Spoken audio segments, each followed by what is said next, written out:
Okay, so good evening everyone. Good evening Devyan sir and all of you. So after yesterday's introduction class that we did, in which we discussed how we would proceed for our geography GS preparation, I also gave you a detailed plan of the topic, subjects, right, books, etc. Everything we have done. Okay, so now today the target is directly to start with the syllabus. Okay, so we'll directly start with the syllabus part and we'll just pick one topic in the syllabus and go on doing them, and that's how we'll proceed in all the classes to come. So what is the sequence that we'll try? First we'll try to cover from universe up to earth. That is the first thing that we'll try to come. Okay, and then we'll see why earth is so important. Let us say that we just assume that from when we see the whole universe as per our present understanding, why the earth is so important. So that is the next thing that we'll try to understand. Importance of earth. Importance of earth. Okay, in our understanding. That's the next thing. Once we understand the importance of earth, after that we'll take up or come to the next thing, which is the movements, right? Movements of earth. Okay, and related aspects. So this is the target. We'll see how much of this we are able to do, and once we are able to complete this much, that's when we'll proceed. So on the side I'll go on writing in most of the classes the things that we are supposed to do, and then we'll go on ticking, right? So first is universe to earth. So when we talk of universe to earth, where does this whole story of universe to earth thing start from? Okay, or if I ask you a more simpler question, right? What all do you think, right? And now one more thing I would suggest. I think yesterday I did tell you that in my class how you are supposed to take notes. So one is, when I'm drawing anything, I would expect you to maybe write and draw, or write whatever I write on the board. I would expect you to take down that thing as the sequence of the class. One. That sequence is also to some extent your notes, basic notes. Second is, I would say simply side or something, and then I will maybe show you a hint like that means right. Third is, I will say note this down or write this down, so that's the notes. So these are the three ways how you will proceed. Now another thing, in my classes I would be asking you questions. Okay, and geography is not like history where I would let's say if I ask who was the father of this and this, or who was the minister in the court of this and this, then either you know it or you don't know, right? It's not related to memory. Geography is mostly related to logics, right? And logical question could be asked to anyone. Okay, memory based question, either you know the name or you don't know the name. You can't create a name, but logics you can apply and create and come to the answer. So in geography, most of the answers are logical, right, based on the things that are already around us, which you know. So I would be asking you a lot of questions, and I would expect you to answer also, right? Because as the classes proceed, I want you to develop an ability in your learning process. That ability is, if you ask me, the most important thing that you will learn in these geography classes is the ability to ask right questions. Okay, this is the most important thing that I want to pass on to you, because geography is so logical and so sequential that if you can ask the right questions to yourself and then find the right answer, that's how you proceed to learn geography. Okay, so I'll go on asking you questions, and I want you to learn this ability of asking questions to yourself. Sequential logical questions. Sequential logical questions are like A to B, B to C, C to D. When you connect all of them, you make the whole thing. Do we get it? So As I said, asking questions. Now, how will you answer them? Because we are in an online platform format where, maybe in some days we would be introducing you to some more ideas, okay, and some more things. But as of now, for today's class, what is the thing? I want you to keep a paper sheet on your side, a rough sheet somewhere. Every time I ask you a question, write the answer there. Until I ask you, please write on the board, and then sir will, help me with the answer. The way yesterday I asked you yes and no and you answered. And sir, help me, sir, most of the students or all of the students have, almost all the students have said this or that, whatever. Okay. So until I ask you, don't give the answer on the board or in the prompter. But please do give an answer. Where? Write the answer on the copy. Okay. So I ask a question, you write the answer. Okay. And when I give the answer, cross check whether your answer is right or wrong and put a tick, right or wrong. By the end of the class, see how many questions you have answered, how many of them you got right logically, and how many of them went wrong. So the next thing that I want you to do is, one, you try to revise what we have done. Second is try to find out why your answers went wrong. Okay, so gradually over the period, you would be able to ask logical questions, and your ability to give logical answers would also evolve. Okay, so that way you can create answers. This is the ability to create answers. This helps not only here, it helps in everything. It helps you in GS, other parts. It helps you in many logical answers in your interview. It helps you in your essay. It helps you many places. Okay, and throughout your life it will help you. So suggestion is, keep a blank sheet.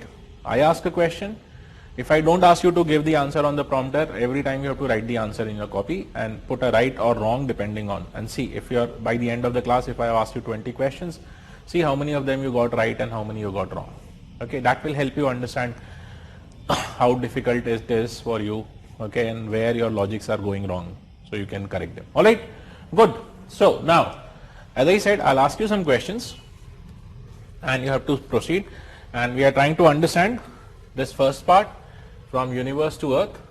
So if I ask you, what are the basic ingredients, and don't give me an answer in terms of neptons and neons and all that, photons, ye sab nahi chahiye. I know lot many of you are engineers, science background students, so am I. In geography, don't make it science. Let it be geography. Geography speaks in the language surrounding you. Okay, so around you. So write your answers and give your answers in the terms around you, right, which you can see, and generally used terminology, common terminology. Don't give a too scientific terminology. Alright, so wo sab nahi chahiye.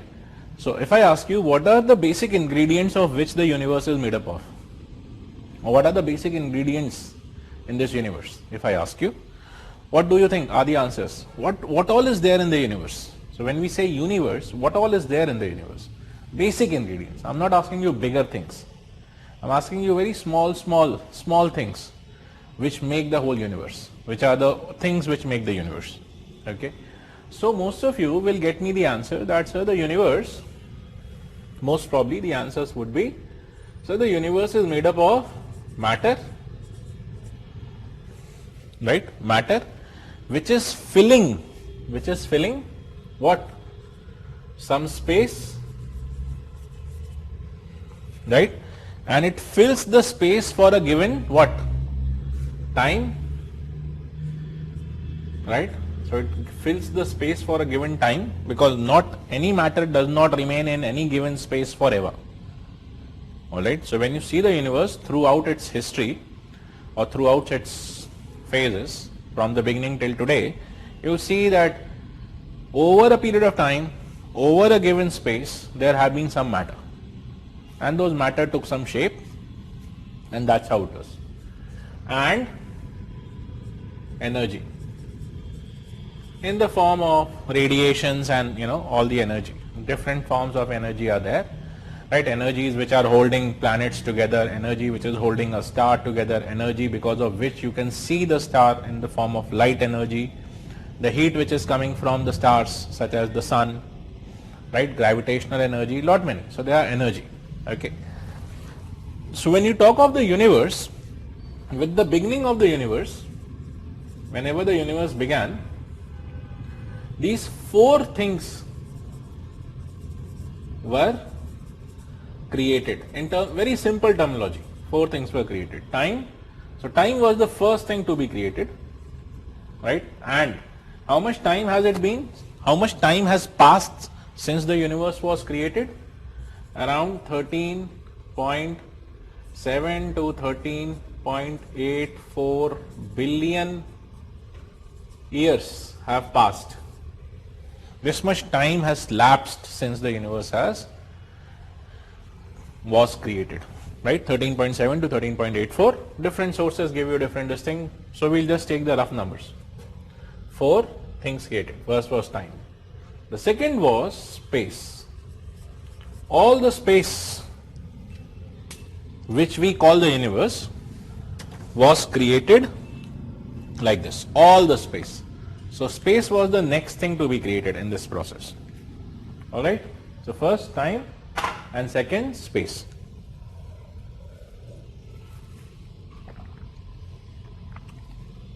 Okay. Now anything else that got created? Space.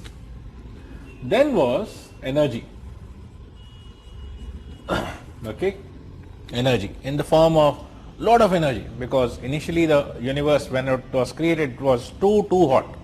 It was billions and trillions of degree Celsius hot in the moment when it was created, and within a few microseconds and milliseconds and seconds it cooled down, right? But initially it was hot, so if it was hot it must be having energy, right? So it was energy, and that energy is still around. You can see a lot of energy in this universe. That's why you see the planets and everything. Sorry, that's why you see the stars and other things and planets and galaxies, etc. And then the energy gradually slowed down, as Einstein said, matter is nothing but energy which is slowed down and taken a shape. So matter, or mass as you call it, matter or mass. These four things got created with the universe. Now if these four things got created and separated,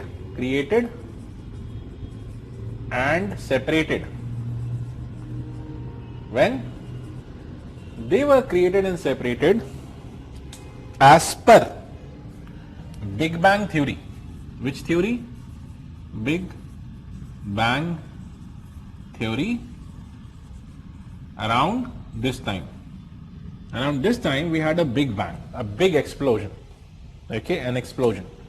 But that explosion was not only from a point explosion. Our recent understanding says it took place simultaneously, and the space was created simultaneously, right? But some sources say that it was from a point. So our earlier understanding was it was from a point, and our present understanding is that it was not only from a point but it was simultaneous at many places.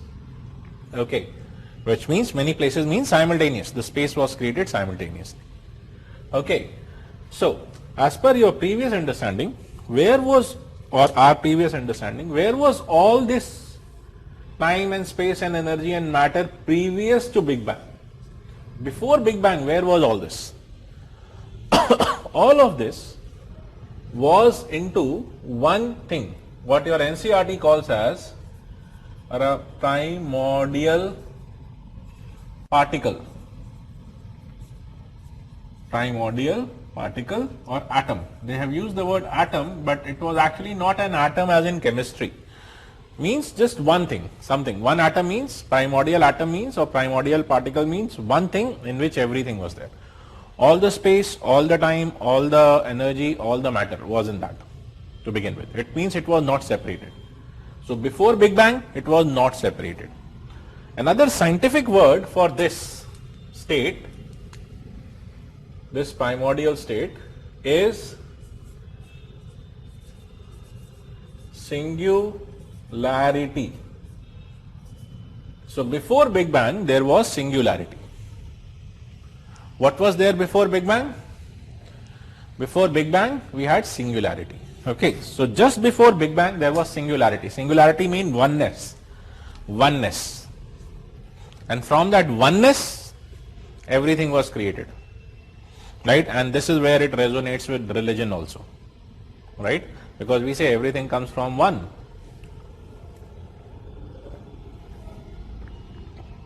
But not getting into religion here, this is not a religion class. Okay. So you had singularity or oneness, from that oneness you had a Big Bang. That oneness or that Big Bang created, released energy, created space, time, matter, everything.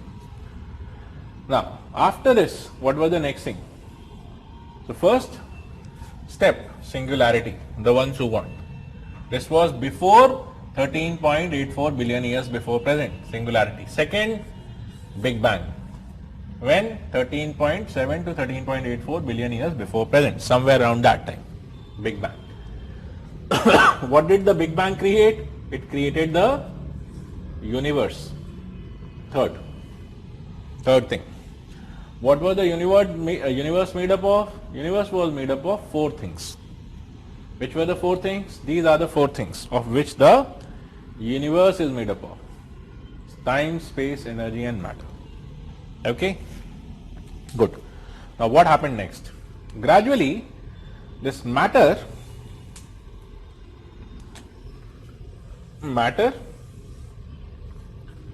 accumulated to form clouds of gases. Clouds of gas. Okay, it accumulated to form clouds of gas. Do write that down. It accumulated to create clouds of gas in the space. Clouds of gas in the space, which we call as, the cloud of gas which we call as the nebula. Nebula. What do we call these cloud of gases as? We call them as nebulas.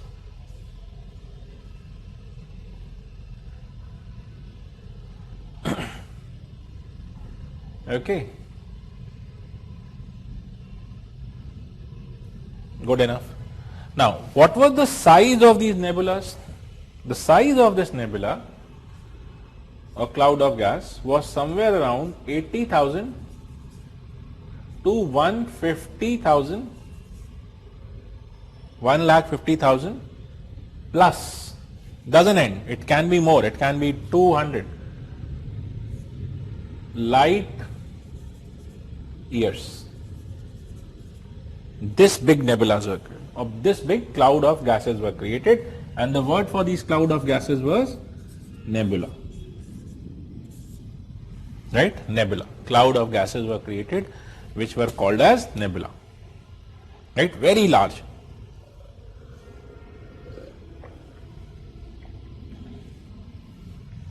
Alright? And one of them was created or many? Numerous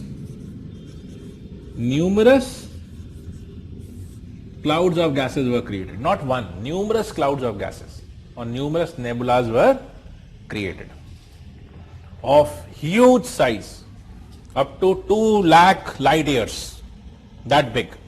How much is a light year? The ones who want to write, how much is a light year? Light year is the distance travelled by light in 1 year. Right?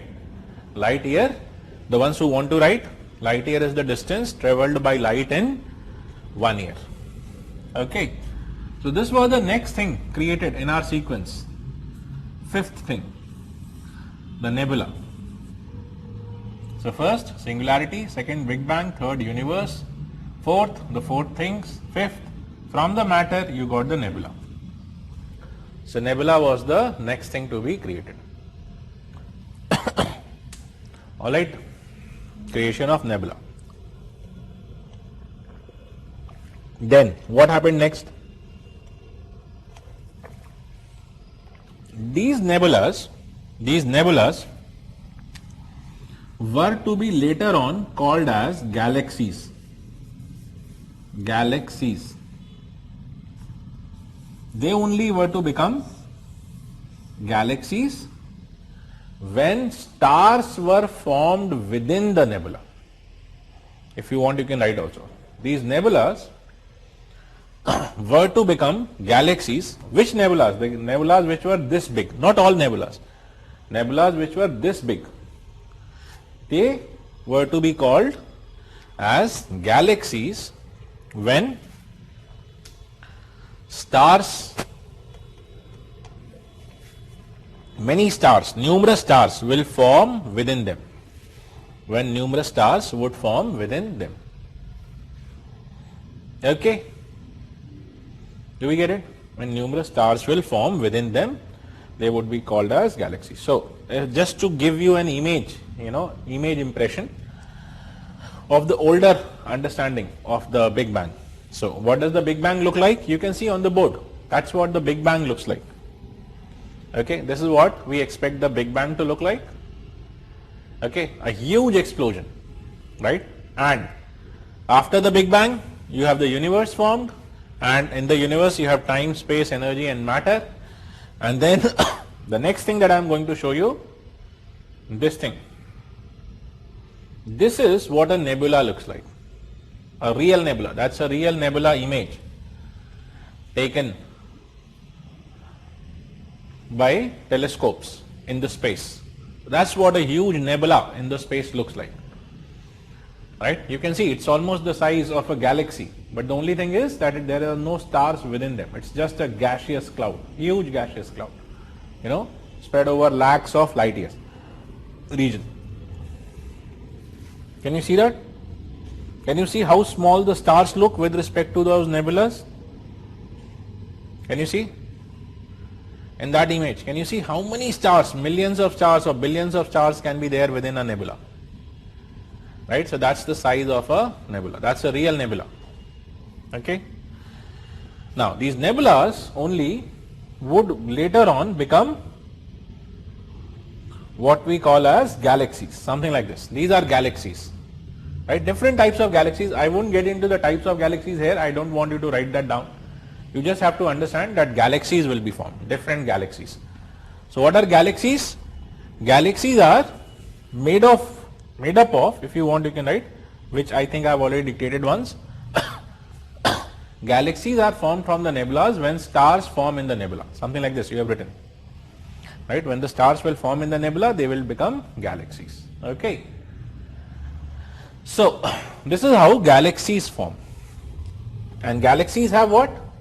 Galaxies are huge nebulas with millions or billions of stars.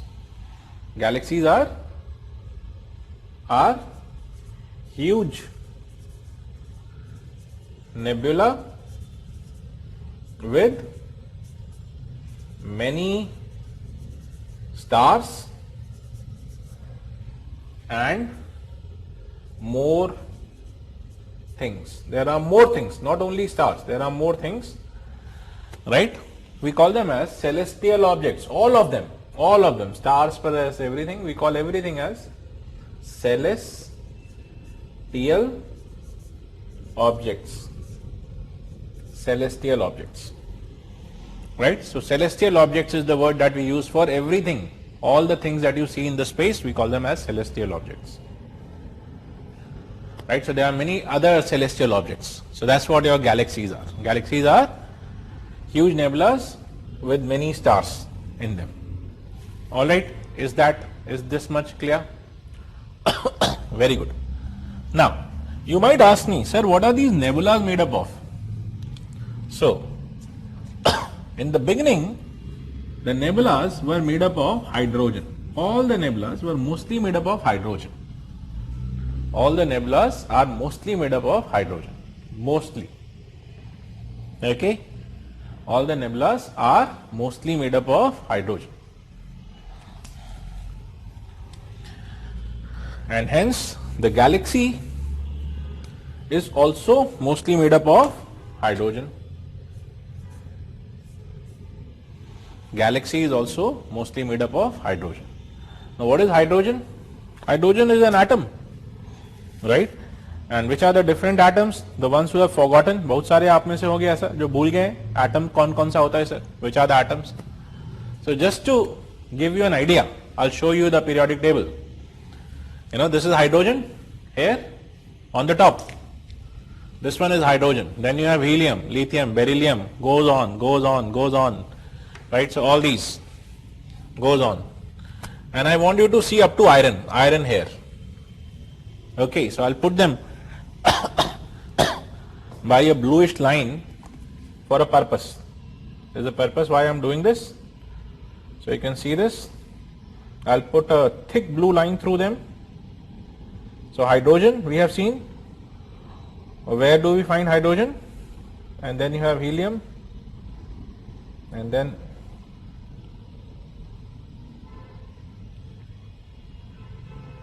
you have boron, all this, all these metals up to where? Up to iron, the ones that I have cut.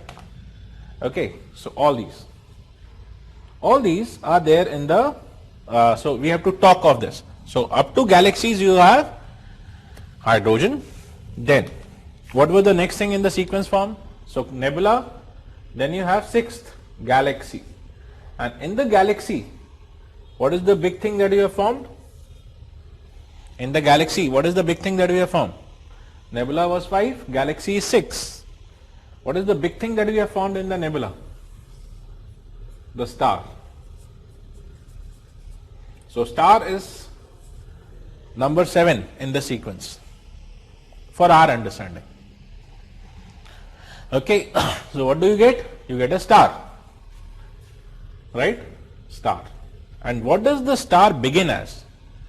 Star begins as hydrogen, broadly. Most of the stars, they begin as hydrogen mostly. Okay, they begin as hydrogen. Alright? Most of the stars begin as hydrogen only.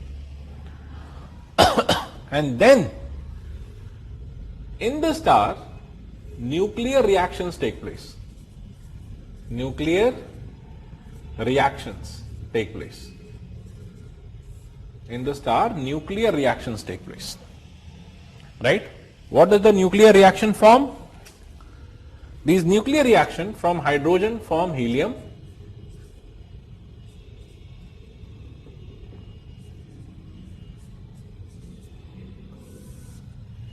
He to Fe. That's exactly why I cut that blue thing across. All these elements from helium up to iron, Fe, they are formed within the stars by nuclear reactions. Right? First understand. I'll dictate, then you will write later on. The way I dictated for galaxy, galaxy is huge nebula when many stars are formed in them. Then it becomes a galaxy. Then what is a star? A star, first understand, I'll dictate in a moment. Star is mainly made up of hydrogen. Then in the star, nuclear reactions take place. The first thing that we get from hydrogen is helium. The next thing that we get from helium is carbon, and so on and so on, and it goes up to iron.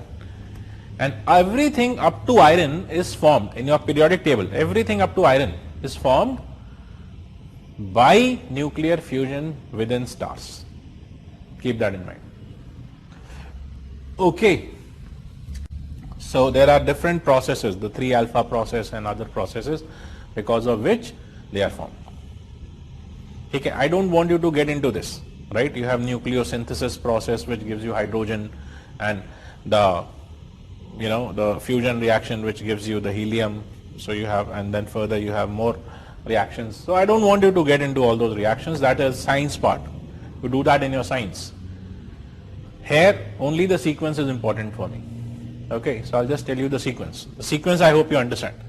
So galaxies to stars, and in the stars everything from hydrogen to helium.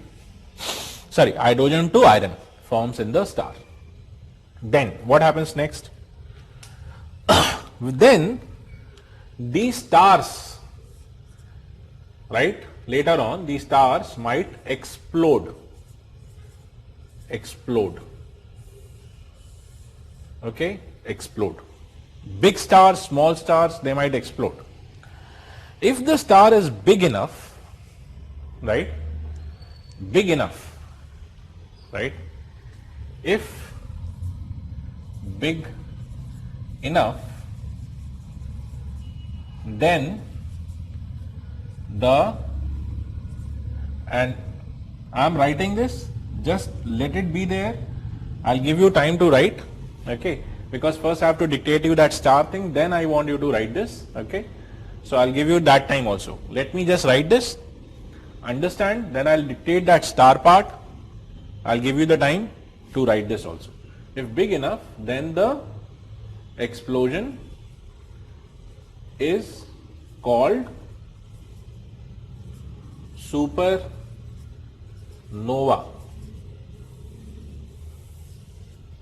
The explosion is called as supernova. Okay, no problem. Just let it be like this. Right? Don't write this last part. What you write is, first write the definition of a star and what all forms in the star. Right? And then after that I will give you the time to write this. So you can write, the star forms within the galaxy nebula. The stars form within the galaxy nebula due to gravitational attraction of the matter. Due to gravitational attraction of the matter. Full stop.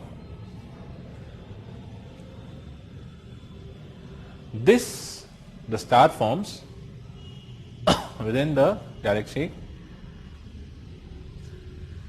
due to gravitational attraction of the matter, full stop. This attraction increases the temperature. This attraction increases the temperature to cause nuclear reactions to take place. Cause nuclear reactions to take place.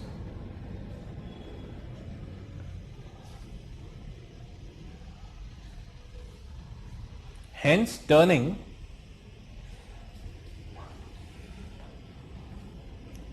hydrogen to helium, hence turning hydrogen to helium, and further other elements are also formed, and further other elements are also formed within the star,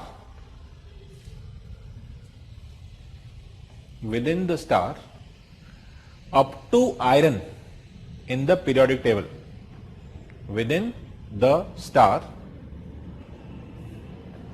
up to iron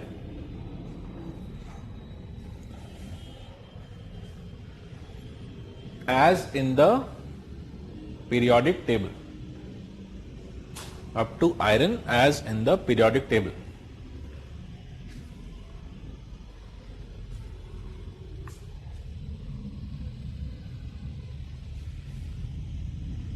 Full stop. Hence, simply said, please do write these simply said statements also. Simply said,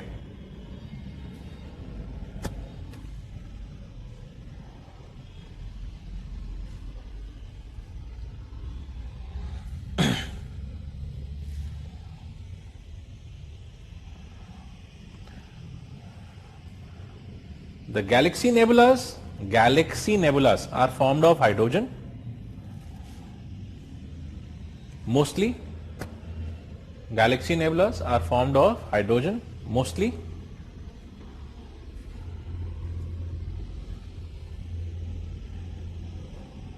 Full stop. Within them,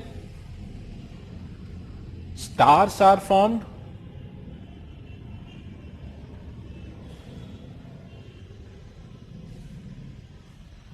Within them, stars are formed. Again, mostly made of hydrogen. again mostly made of hydrogen.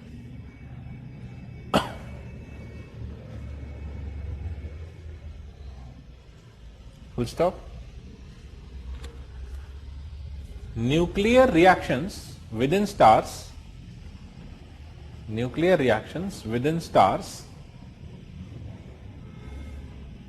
form other elements up to iron, within stars.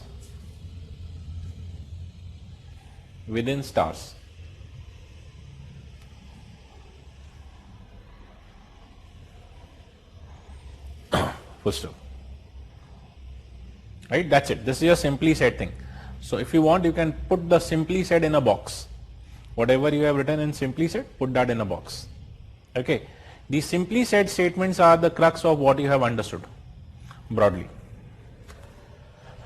Right? Then I would allow you to go beyond this. So write, if you want, you can write like that, and then you can write star explode. If big enough, then the explosion is called supernova. Right? So supernova is the next thing in the sequence.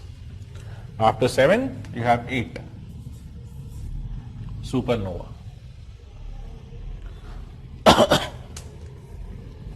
Okay? Supernova.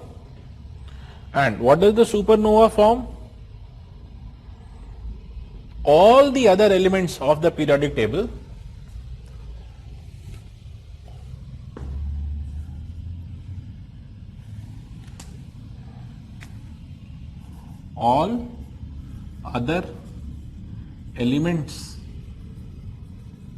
of periodic table are formed in this. All other elements of the periodic table are formed in this explosion. Okay. So all the other elements are formed in this explosion.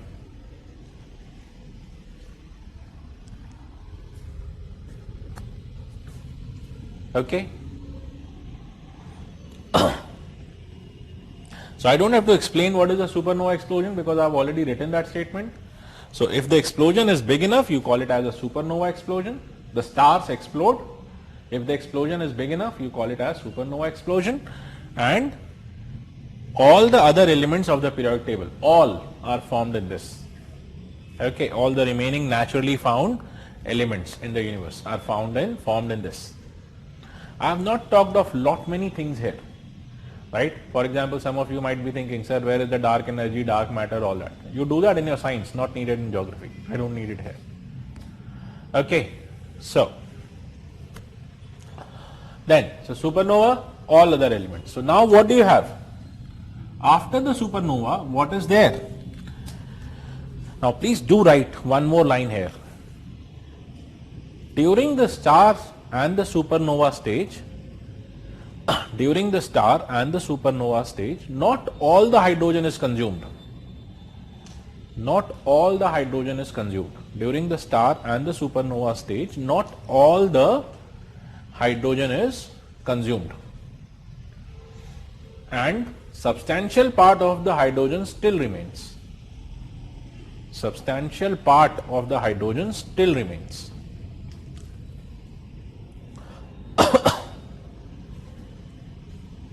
Okay, so substantial part of the hydrogen might still remain.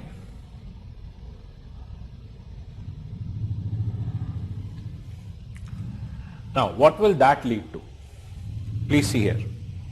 Now, so if I ask you, why am I telling you all this story? Because I want you to understand how the planets are formed. Okay. When the planets are formed, you need all the elements. So if I would have said directly, you would say, sir, where did the elements come from? When in the Big Bang, there was only hydrogen. Where did other things come from? So that's what I told you. Through this sequence, what all? So now, if I ask you, by the end of this supernova, can I say we already have all the periodic table? All the elements of periodic table are there by the end of the supernova, right? So all the elements of the periodic table are formed by the end of supernova stage. Starting from Big Bang, the moment you have a big supernova, you already have all the elements of the periodic table. So the basic ingredients to form the planet is now available. A planet like Earth, where you find all these elements, you have all the basic ingredient now available. Now please see how the next thing happens. From the supernova explosion, the remaining hydrogen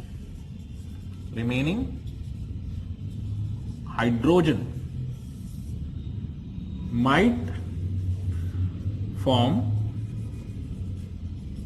a new star.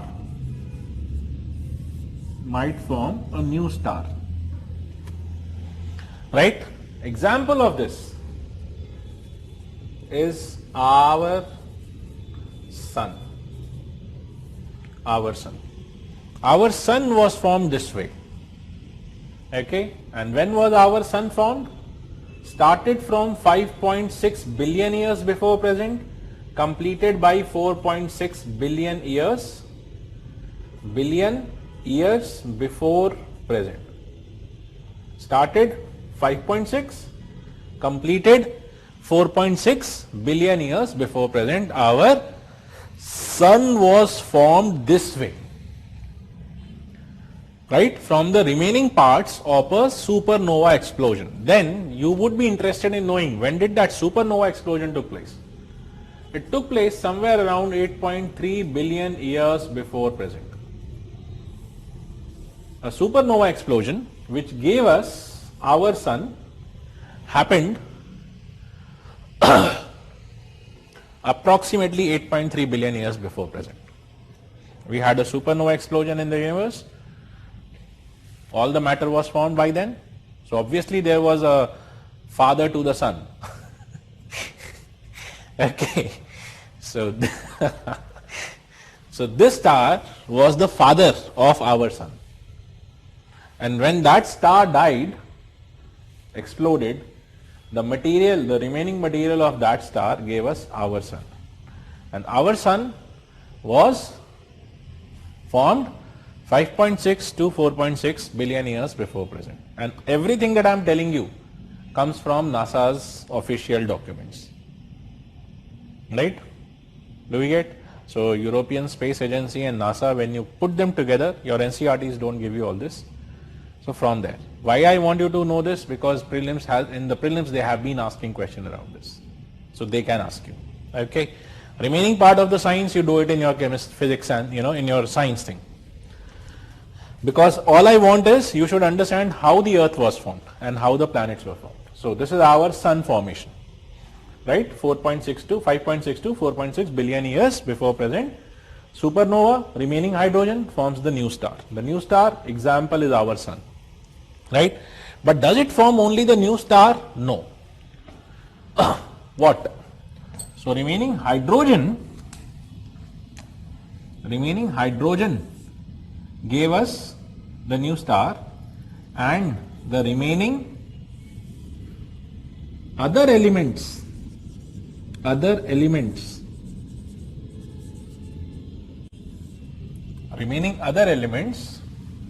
might form exoplanets of that star. Exoplanets of the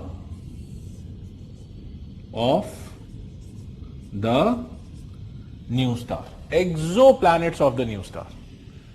The remaining elements might form the exoplanets of the new star.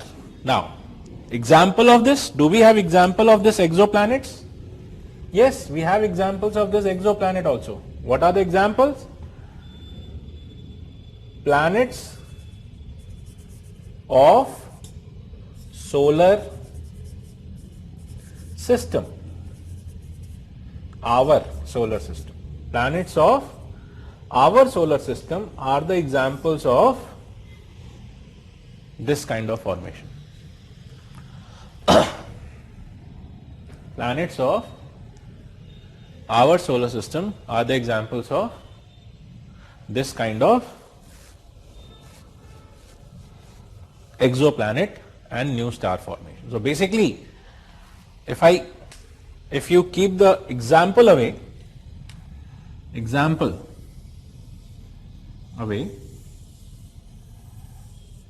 example away, what is the sequence? The sequence is pretty simple. What is the sequence? You get a supernova. The supernova gives you all elements from hydrogen till the end. The hydrogen gives you the new star. So that is the ninth thing in the sequence. Ninth. Okay. Or rather I would say the ninth thing here should be all the elements. And then the 10th thing that you get, 10th thing is the new star. And the 11th thing in the sequence is the exoplanet. So this is the sequence of formation in our universe. Sequence of formation in our universe. ये projector वाला light of कर दीजिए so that वो corners दिखते रहेंगे साफ. आपके पास होगा प्रोजेक्टर का स्विच, रिमोट ऑफ कर दीजिए. मैं बोलूंगा तो ऑन कर दीजिएगा. Okay. So a very quick recap. See here, singularity before 13.84 billion years. Then Big Bang, number 2. Then number 3, after Big Bang, universe formation. When approximately 13.84. In the universe, time, space, energy, matter. 4 things. Out of the matter, you get nebula. Nebula is the 5th thing. Okay, the galaxy nebula. Then in the nebula, when stars formed, it got into galaxy. That is the 6th thing. Right? When a huge nebula with many stars, you call that as galaxy. That is the 6th thing. So when you take the star up, the form star, the star is the 7th thing. Okay, star. And in the star, what is the star made up of? Hydrogen, and then fusion reaction, helium to iron. Then when the star explodes, you get a supernova explosion. Okay, supernova. Clear? And supernova examples let us keep away. So supernova, in the supernova, all other elements form. That explosion gives you all the other elements. Now, once you have all the elements of the periodic table, the hydrogen might accumulate to form new star. The remaining hydrogen might form a new star, and the other elements might form exoplanets. Planets around the star. Exoplanets are what? Some of you might be asking, sir, what are exoplanets? Exoplanets are planets around any star in the universe. If you want, you can write it somewhere. Exoplanets are planets around any star in the universe. When you talk of planets around any star in the universe, we call them as exoplanets. Planets around any stars in the universe are called as exoplanets. Planets around any star in the universe are called as exoplanets, right? Whereas the ones around our sun, only for them we use the word planets, right? We don't use the word planet for other star thing. For other stars we use the word exoplanet. Is this clear? So up to exoplanet. So 7th star, 8th supernova, 9th all the elements, 10th new star, 11th exoplanet. Examples of new star and exoplanet. Example of new star is our sun, and example of exoplanets is our planets. Is this clear? Do we get how our planets were formed? So this is the sequence by which in universe many stars and many planets are formed. And ours is just one example. Ours is just one example. Do we get it? Clear? Okay. So that's how we come to our planets of the solar system. Now, once you are on the once you have reached this 11th planets of the solar system, then when you talk of these planets, which planet out of these is important to us? The Earth. right? So planets of the solar system, 11th, and then 12th, Earth. We directly come to the Earth because that was our target. What was the target that we started with? Universe to Earth. We had to come up to Earth. So till now we have come from universe to Earth. Okay. So I hope the sequence is clear to everyone. No major doubts. Broad sequence clear to most of you with no major doubts. Right? Good. So if no major doubts are there and you have already written the sequence,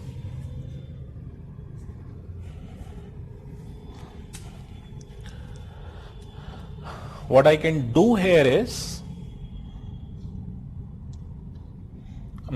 since you have already written all this and you have taken those small one-liners, if you want I can give you those one-liners, in this sequence, the one-liner statements. So what is a singularity? If you want, you can write singularity 1, 2, 3, 4. Let us just write one line for the ones that we have not written for. Singularity. What is singularity? Singularity was the primordial particle or atom. Was the primordial particle or primordial atom. Singularity was the primordial particle or primordial atom that existed before Big Bang. Primordial particle or primordial atom which existed before Big Bang, in which all the time, space,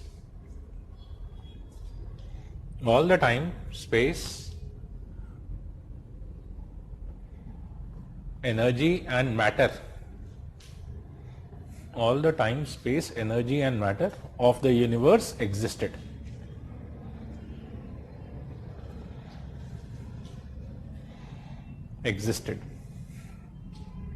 Full stop. Full stop. It was extremely small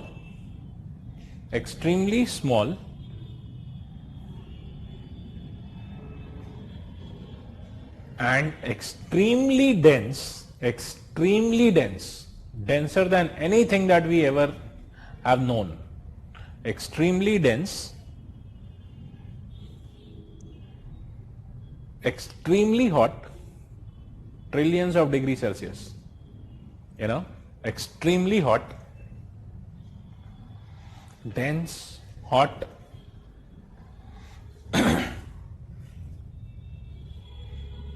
so extremely small, extremely dense, extremely hot.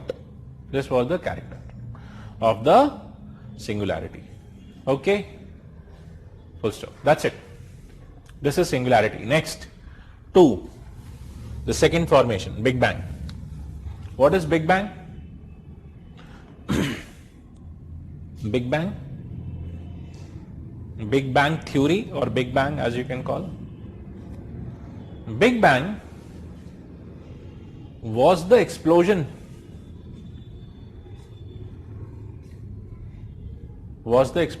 that took place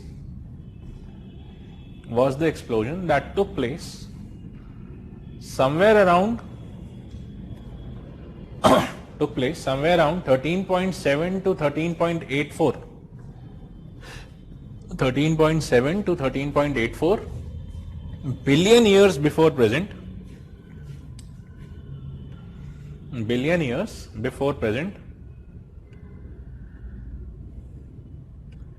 and led to the formation of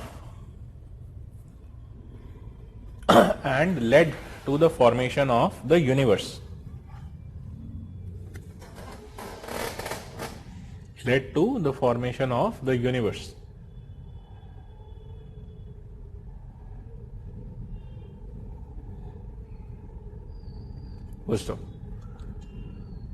This is as per the Big Bang theory. This is as per the Big Bang theory,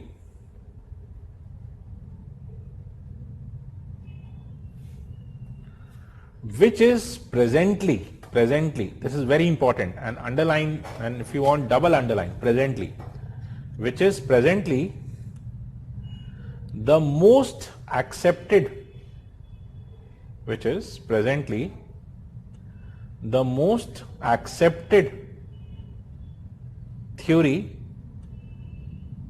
presently the most accepted theory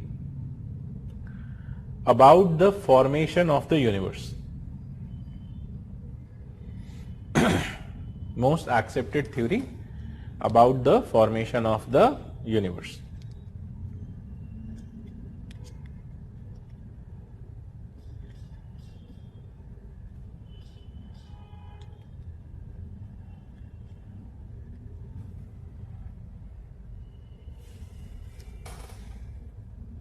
Okay, so Big Bang theory tells us about this. Now, what is the universe? We have seen nebula, we have already written. What is a nebula?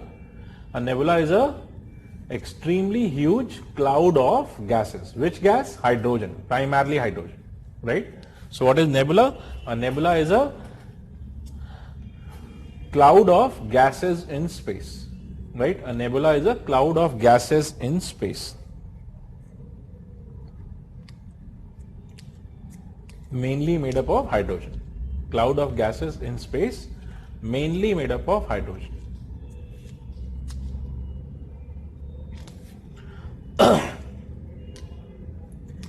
Full stop. Right, so that is what a nebula is, right? It is mostly made up of gases, and so any cloud of gas in space is called as nebula. They can be of different size, okay? For example, if the nebula is very big, so that it can give rise to a whole galaxy, we call it as a galaxy nebula.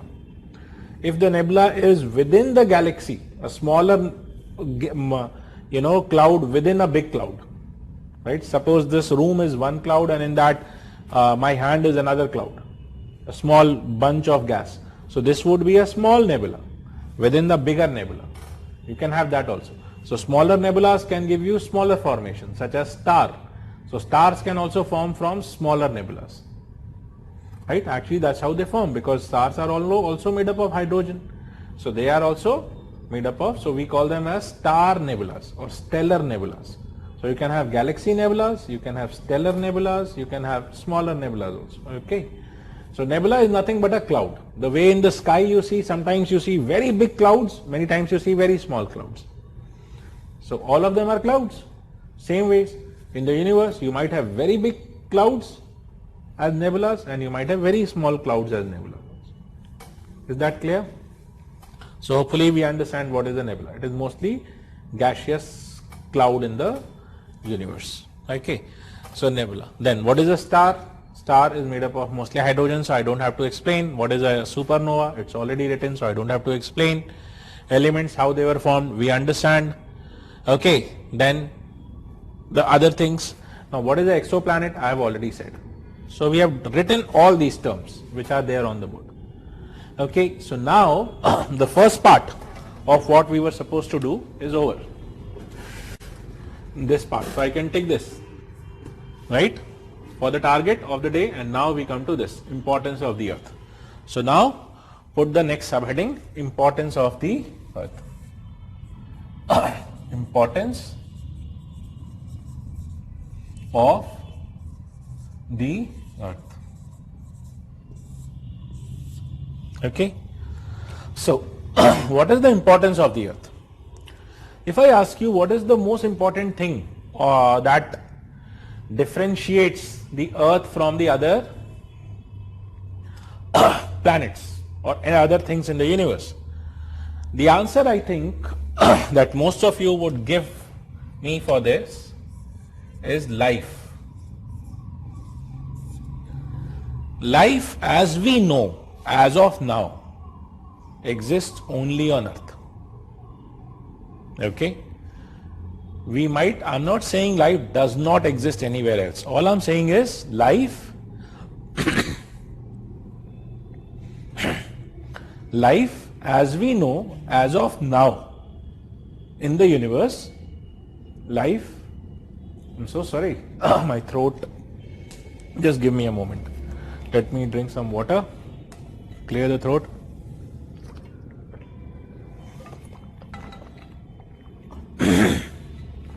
Yeah. So, life as we know, as of now in the universe, exists only on Earth. Is that clear? Right? Now, why does life exist only on Earth? I'm not asking you a philosophical question. I'm asking you a very simple science-based question.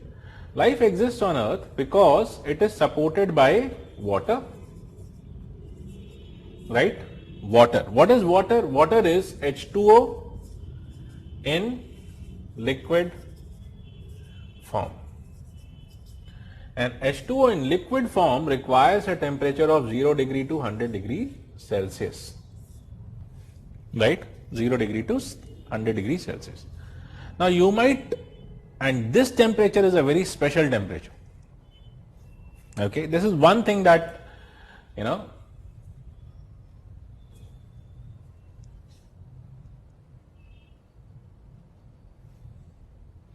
sir, if we take the new star as just a star, can the sequence from step 7 be repeated? The new star is also a star after all, but this will be a long never ending circle then. Very good, you're right. Okay, so you might have this star. I think your question is, sir, this star, can it go back to that? So this star, can that also explode? It can. Can that lead to supernova? It can, provided it is big enough. So if this star is also big enough, as big as to give you a supernova, when will you get a supernova out of this? When you touch the Chandrasekhar limit, right? And when you are on the upper side of the Chandrasekhar limit, 3 times the size of the sun. So Chandrasekhar limit, now what is Chandrasekhar limit, you might ask me. I won't take you there. Okay. All this would be covered in your science part. Okay. So how many times can this happen and all that? You please cover in your science class. Alright. I can do, but I don't want to spend my time there because science teacher would anyways be covering this. Alright, wo hoga wahan, don't worry. It can. Right? So let me see, my purpose is to talk around Earth. Okay, what happens there? I can talk, but I don't want to, right? Because that won't go into geography. Okay. So let me deal with this, and these things, they would be covered in your science part.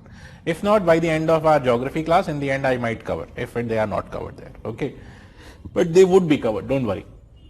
So now, so water, this is the first thing. Okay, water, H2O. So you need H2O, and that's exactly why on planets we go on searching, or different places we go on searching H2O, because H2O, if it is there, then the next thing we'll see that whether the temperature range of 0 degree to 100 degrees Celsius, right, and atmospheric pressure, normal atmospheric pressure is there or not. If normal atmospheric pressure is there and this thing is there, then you might get water like this. So life, the one of the first thing is this. The second is, life also requires the presence of carbon, right? Organic compound. Organic, इसीलिए, that's why we say organic means life, right? Organic, life related, something like this. So you need carbon and you need many more things. Okay. So the presence of water, as in H2O in liquid form, and organic compounds. These are the things which we look for life, because life requires these. Requires water, it requires carbon based organic compound. All the organic compounds are carbon based only, so I am just repeating in my statement. Okay, so organic compounds, etc. So next thing is, if we have to look for life, right, if we have to look for Earth like planets, where should we look? Okay, that's the next question. That's the important thing about the Earth. Now please see how. Suppose you have a star like this, okay, and around the star you have many planets orbiting,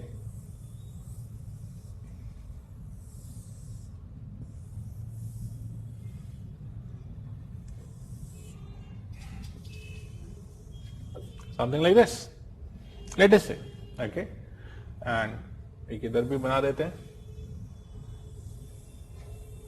Now, depending on the star's energy from the star, the temperature around the star would vary. The temperature around the star would vary. For example, if you are too close to the star, the temperature might be thousands of degrees Celsius. Somewhere around here it might be 500 degrees Celsius. Somewhere around here it might be 50 degrees Celsius. Somewhere around here it might be minus 150 degrees Celsius. And the farthest, how cold can it get? The coldest that it can ever get anywhere is minus 273.1313 or 15 degrees Celsius, right? What you call as 0 Kelvin or absolute zero. It can't go below this. Temperatures can't go below this, right? 0 Kelvin or absolute zero or minus 273.15 if I'm right, not 13, 15 is the minimum temperature that it can touch, something like this. Minimum, that's the minimum.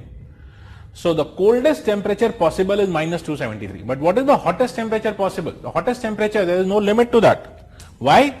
Because the temperature in the sun, within the sun, or sorry, within the star, if this is a star, the temperature within the star can be millions of degrees Celsius. Millions of degrees Celsius within the star. Okay. And this is no surprise because we saw in singularity it was trillions of degrees Celsius. Right? Within black holes it can be billions of degrees Celsius. Okay. What is a black hole? Don't ask me now. You must have heard the name at least. So when you go, you can see when you start from the sun or from the star, for example, normally within the stars the temperature would be around 10 to 15 million degrees Celsius. And you start from the center of the star and you go on going away, you can see that the temperature goes on falling. And somewhere here we have seen in our diagram, we can say that somewhere here the temperature might be 0 degree to 100 degree Celsius, somewhere here in that belt. Which means I can say that somewhere around this belt, around a given star,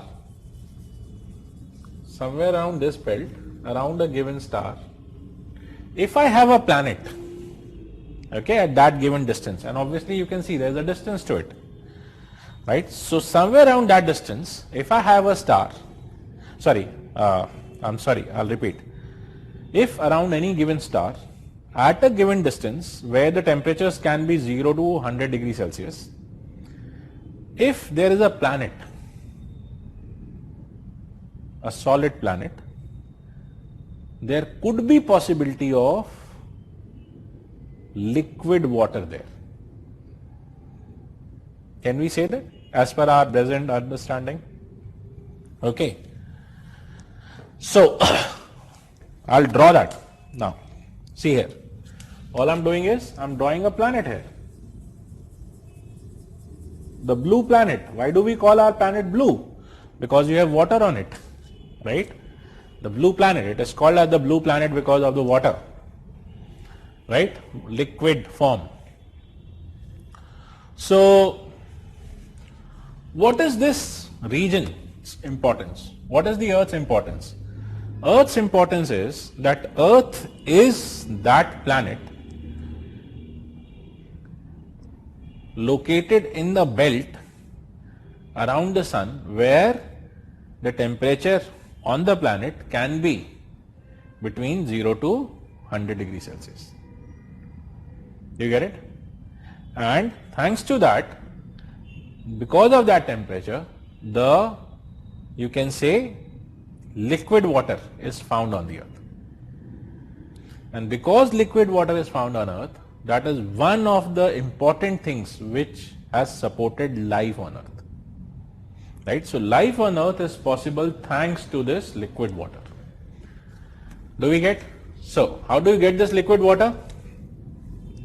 You get this liquid water at a given distance from the star. How do you get this liquid water? You get it at a given distance from the star where the temperature can be supporting liquid water, right? Now, what is this belt at a given distance called as? What is this belt called as? This kind of a belt we call as the Goldilocks zone. Goldilocks zone of the star. The Goldilocks zone of the star. Okay. So Goldilocks zone of the star. Alright. Please do draw first and then we'll just write about it.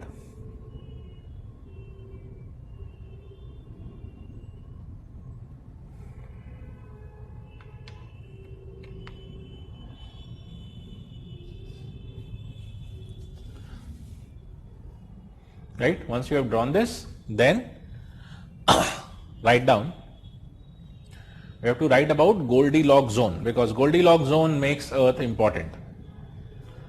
What is the Goldilocks zone of a star?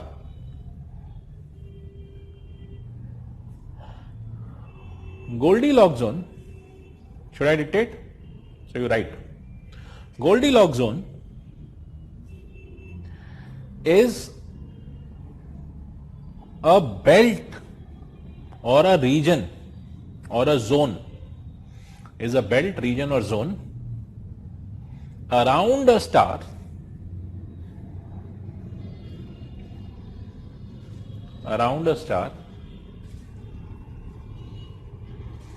where habitable condition for life to exist, where habitable condition for life to exist, habitable condition for life to exist is found. Habitable condition for life to exist is found.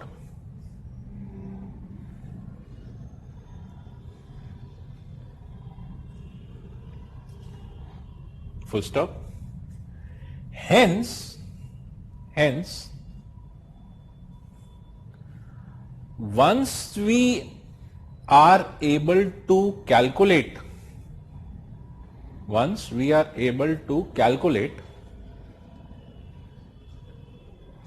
the Goldilocks zone of a star,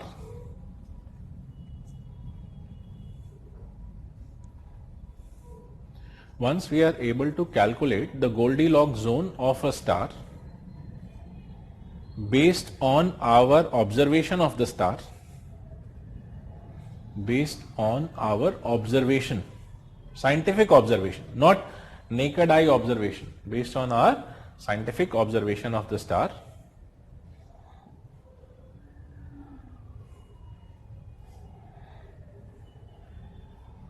based on our scientific observation of the star, comma, and further, if we are able to find,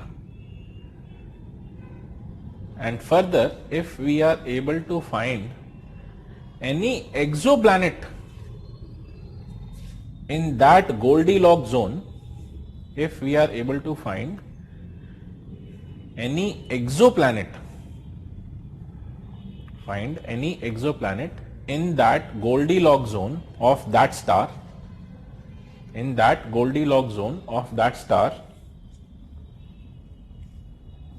comma, then there is a possibility of that star being habitable. that star being habitable for life. Sorry, then there is a possibility of that exoplanet, not star. Then there is a possibility of that exoplanet being habitable, for life.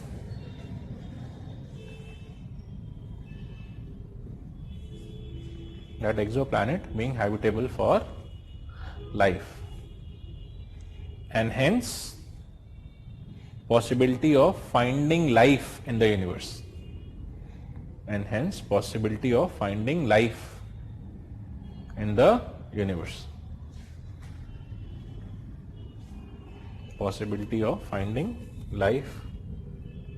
universe.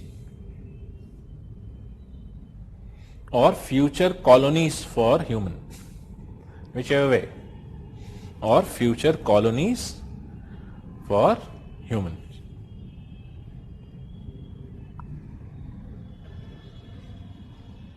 Full stop. Right? Now, what is the habitable condition? We wrote habitable condition. Goldilocks zone means habitable conditions. So we have to write what are these habitable conditions. Right? Habitable conditions. Right? What are habitable conditions? Please do write that. What are habitable conditions? Habitable condition. Full stop.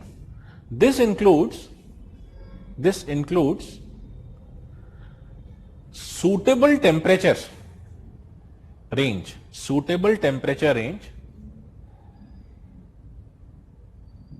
due to suitable amount of heat from suitable temperature range, due to suitable amount of heat from the given star.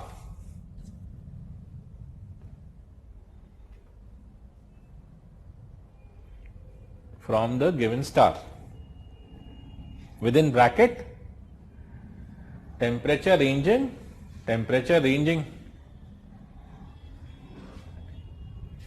from few minus degrees, -5, -10, -15. We can't go beyond that. Otherwise it becomes difficult for us to survive. Okay. So few minus degrees, -10, -20, and to up to 100 degrees. Maximum. When we can't go up to 100 also. Right? On the earth, the highest temperature that we get is something like 55, 56 degrees. Okay. So maybe up to, you can say maximum up to 100. So that should be the range.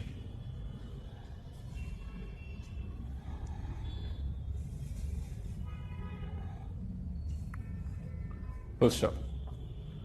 Such exoplanets can support an atmosphere, or can have an atmosphere. Such exoplanets can have an atmosphere if the temperature is neither too hot nor too cold. They can have a atmosphere, and there is also the possibility of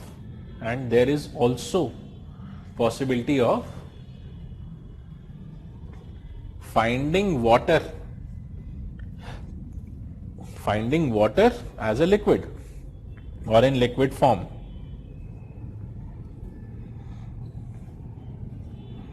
Finding water in the liquid form.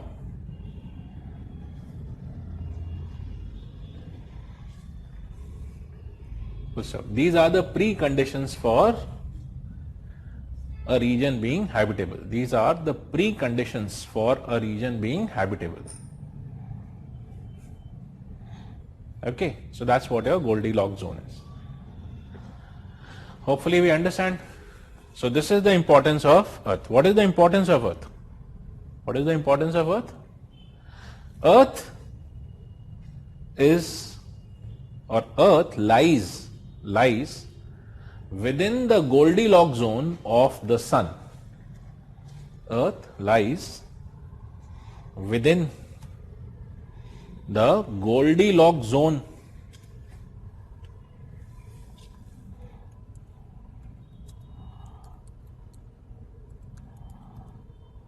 Earth lies within the Goldilocks zone of the sun.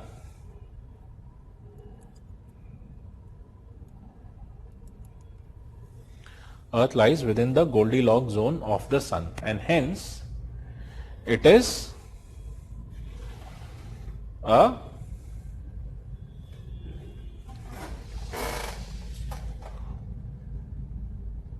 habitable planet, and hence it is a habitable planet.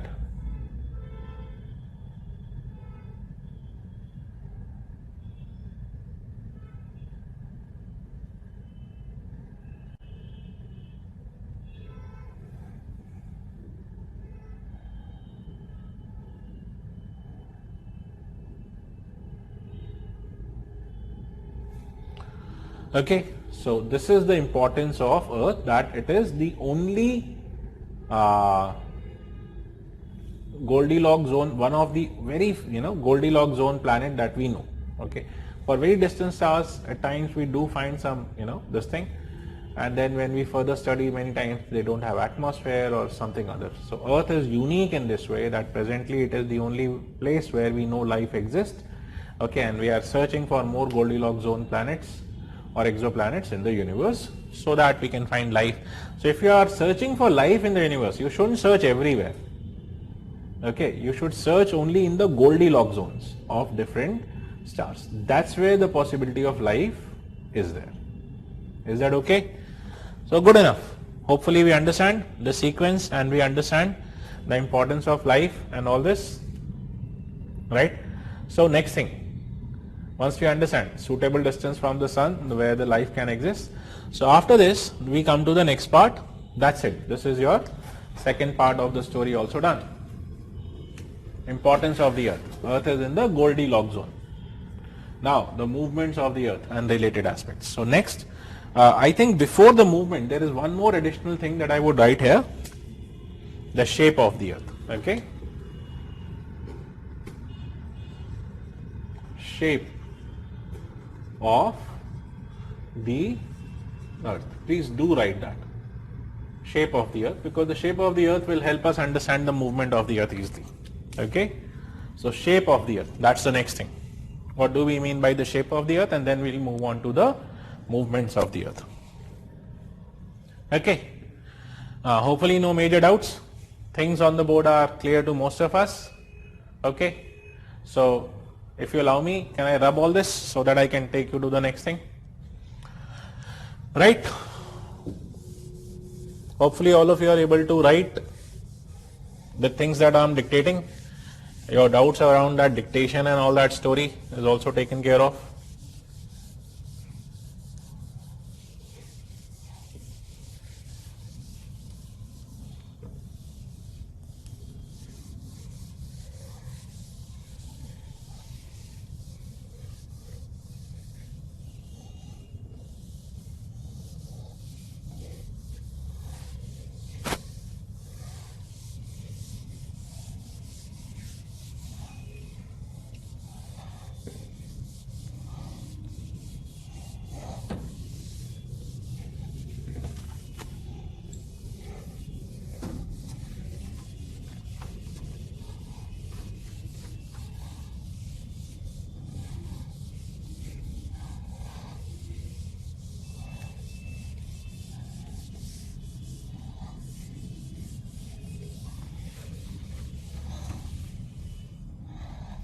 Right. I'm giving you time so that if you want to go back, in the meantime I'm cleaning the board as well.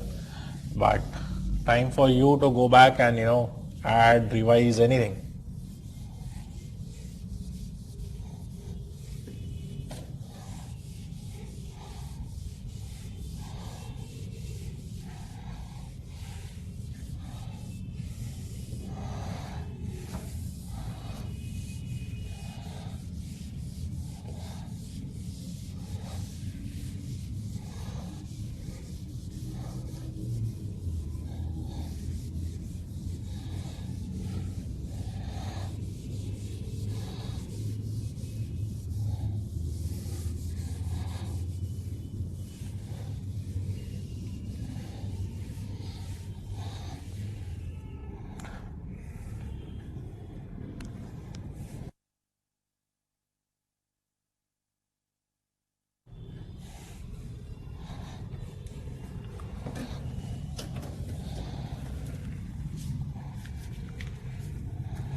Mic on है?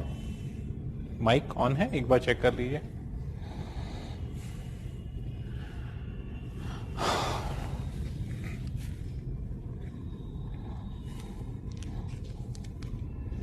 So the shape of the earth. All right. So next, let us come to shape of the earth.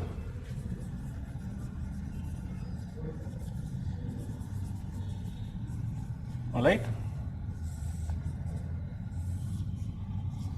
And you can see I have divided into two parts. So deliberately. Okay.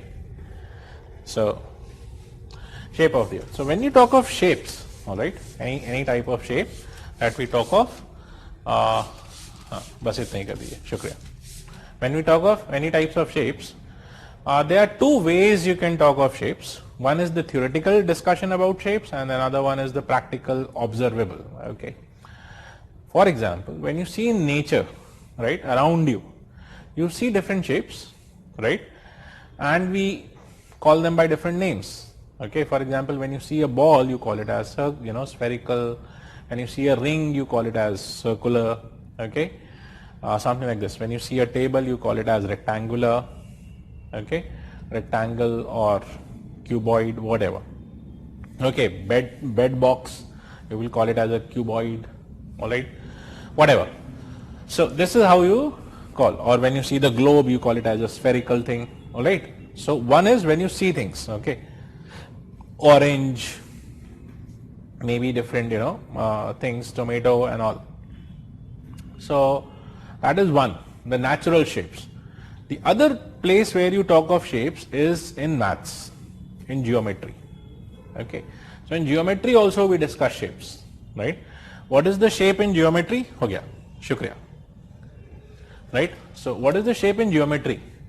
In geometry, the shapes are given special terms like circle. Okay. So if I ask you to draw a circle, you will take a compass and draw a circle, or a sphere, right? So basically, when you talk of shapes, there are practical and there is mathematical. Yeah, right? We can say practical shapes, practical, the ones that you find in nature, and the other one are mathematical. Mathematical, right? So theoretical shapes. Now what is the difference between the two? I'll tell you. The practical shapes are, for example, an egg, okay, or a ball, or an apple, right? These are all practical shapes, right? And I'm giving you a given type of shape.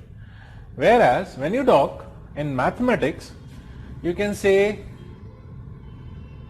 an ellipse, okay, ellipse, or a sphere, right, or ellipsoid, and so on. It can go on. Now what is the difference between these two? The difference is, for these shapes you have mathematical equations. You have mathematical equations.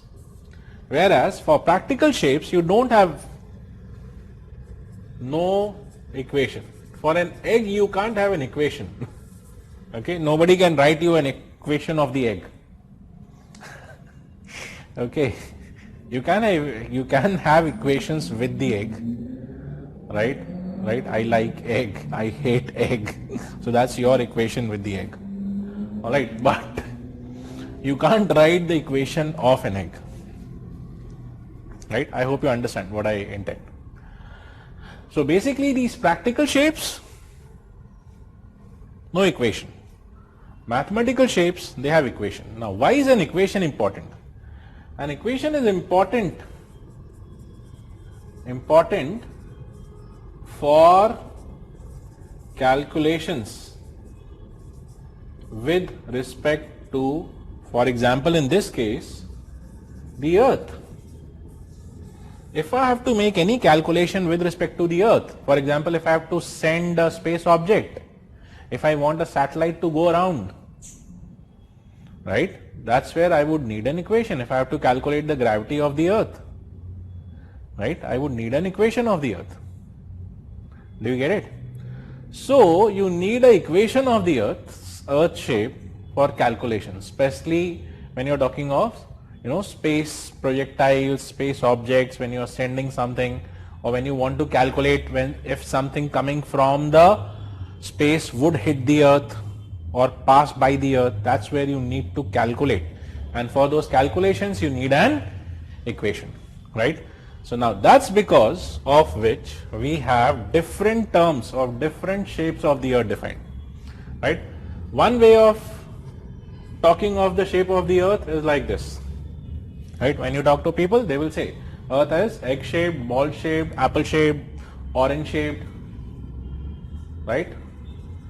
Orange shaped, tomato shaped, whatever. Depending on their imagination and understanding, they will give you a term that the earth is shaped like this. Whereas when you talk mathematically, what is the shape of the earth? People would say that the earth, especially people who want to create an equation of the earth, right, would say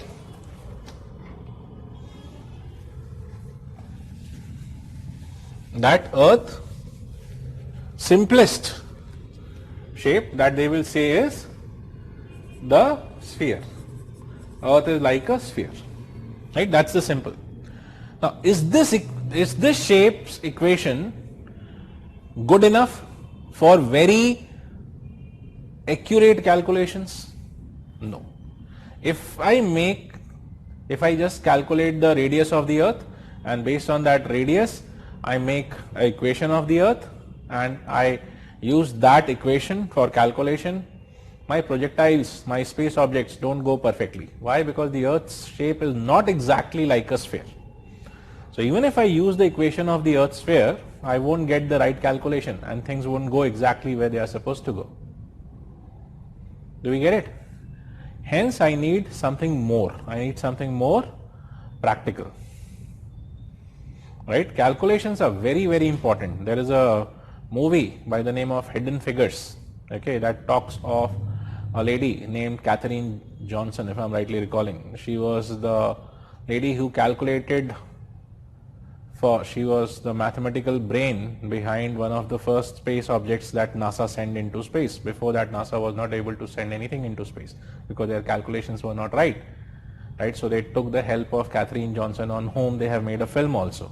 Okay. So calculations are very, very important. That's what I want you to understand here. Okay. So sphere, the equation of the sphere doesn't give you the perfect calculation, and based on this equation we are not able to send objects. Then scientists found, is there some other shape in maths which is closer to the earth? They came across two more shapes. The shape of a oblate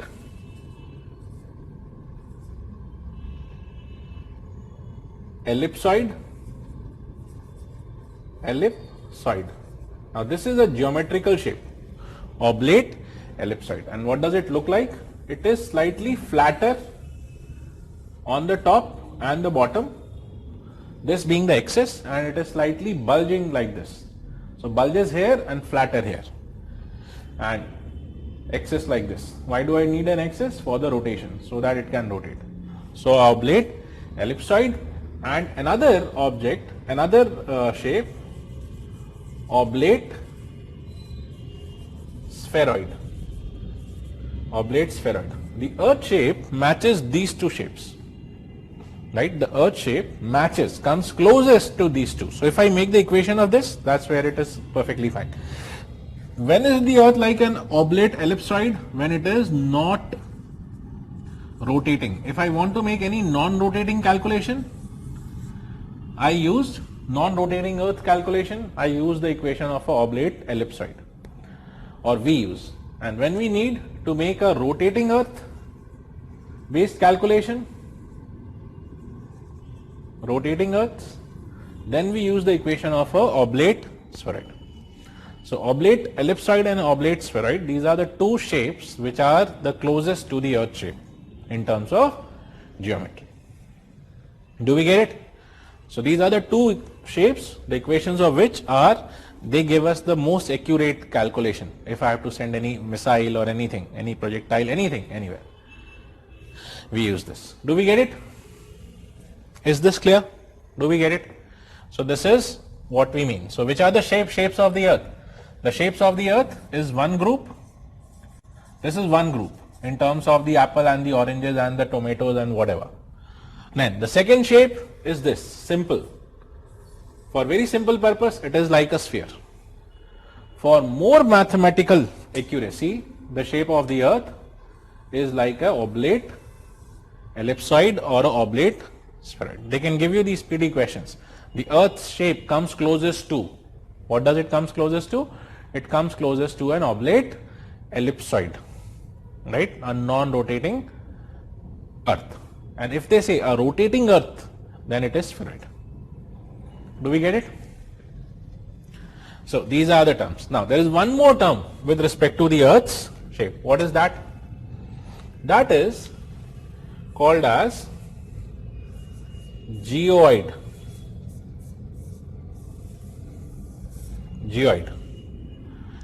Geoid. What is a geoid? Right? What is a geoid?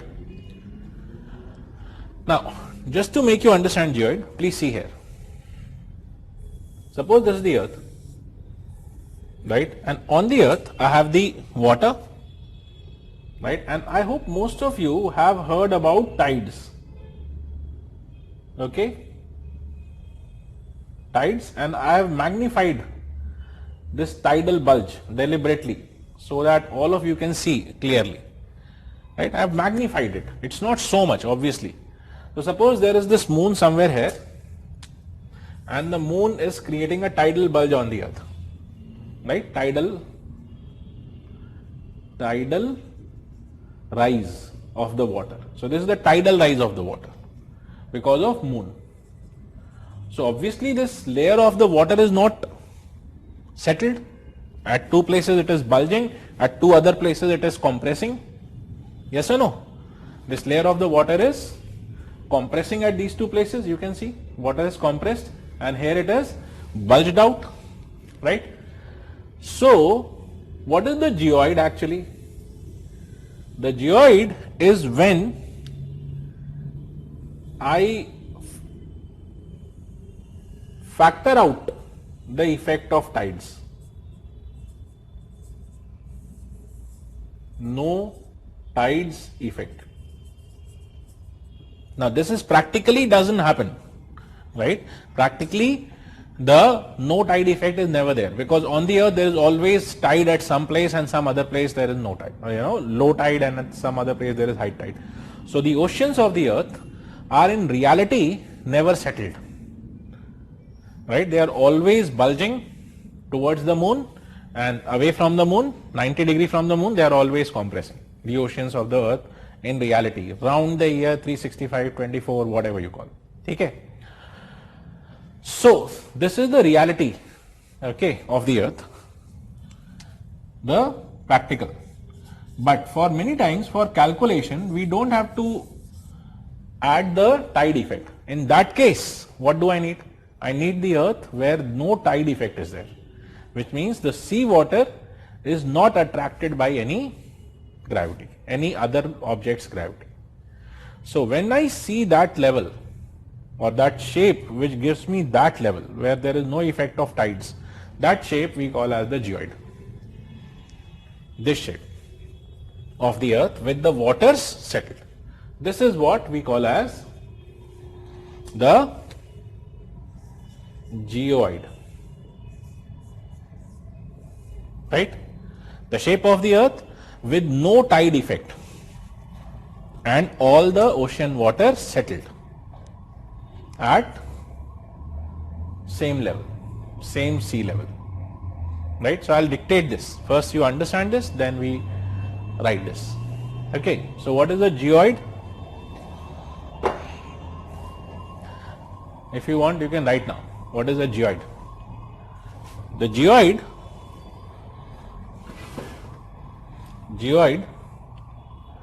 is the shape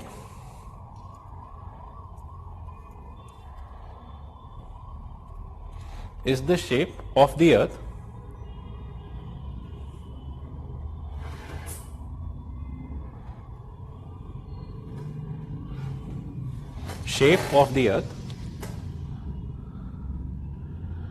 when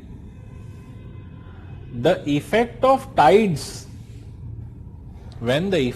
tides is not considered,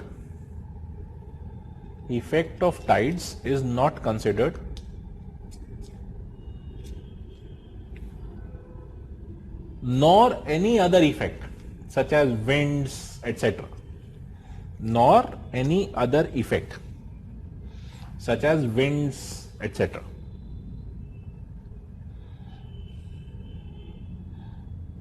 Full stop. Hence, geoid is the shape that the earth will attain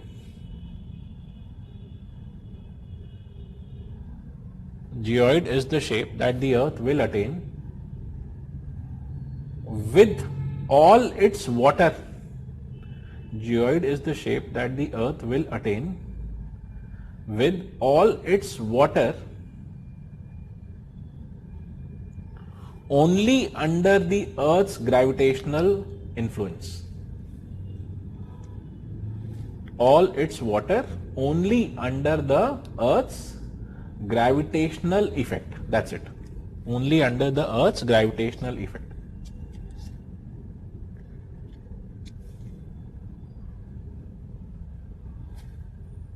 Okay.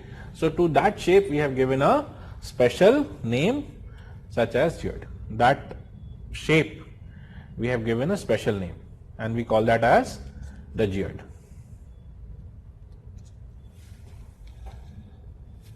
Okay, full stop. What is the oblate ellipsoid? If you want, you can write that also. Oblate ellipsoid is the shape of the earth. Oblate ellipsoid is a geometrical shape. Write it this way. Don't be wrong on that. It's a geometrical shape. Oblate ellipsoid is the geometrical shape to which a non-rotating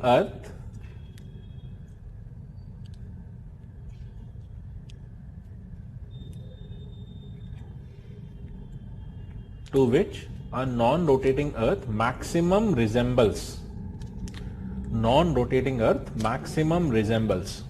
It's a geometrical shape to which non-rotating earth maximum resembles. Full stop.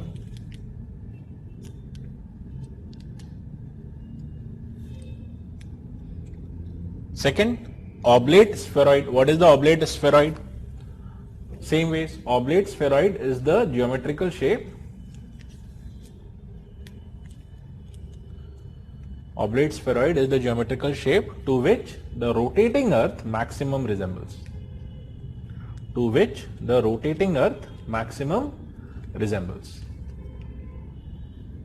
Okay, rotating earth maximum resembles. Full stop.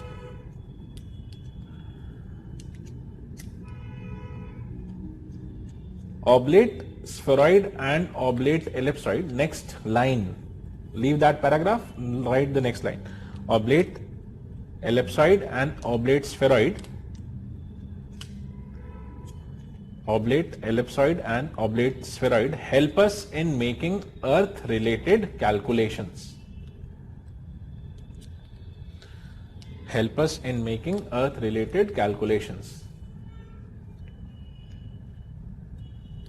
Using the earth related calculations using the geometrical equation of these two. Using the geometrical equations of these two.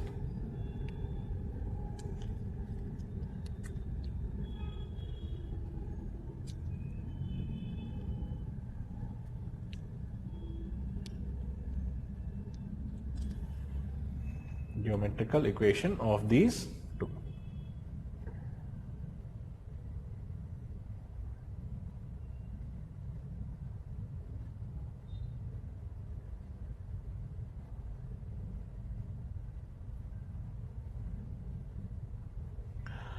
Okay, so that's it. With this, the shape of the earth, the story of the shape of the earth is also completed.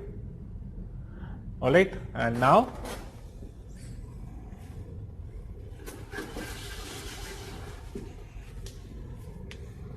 I can take this, the shape of the earth, and now we have to talk about movements of the earth.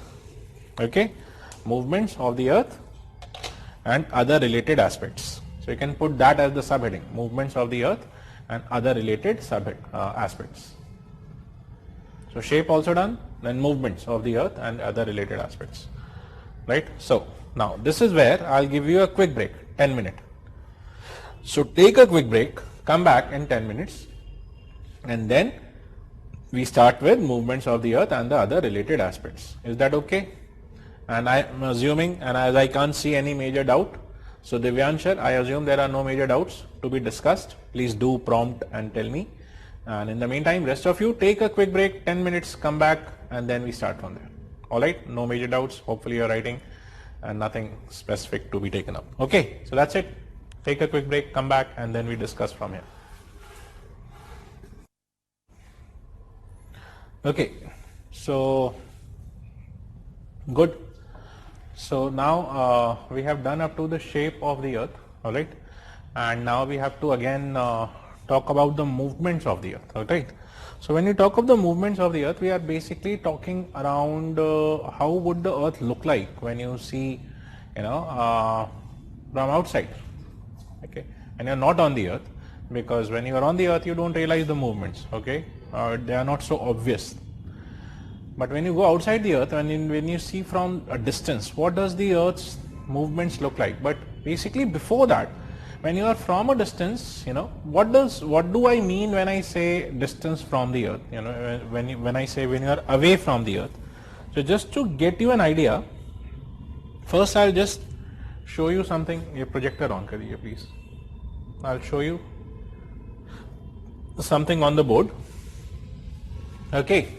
So let us try to slightly understand when we are saying, when we see the earth movement from outside, you know, what do I mean when I say that outside thing? Okay, so please see here.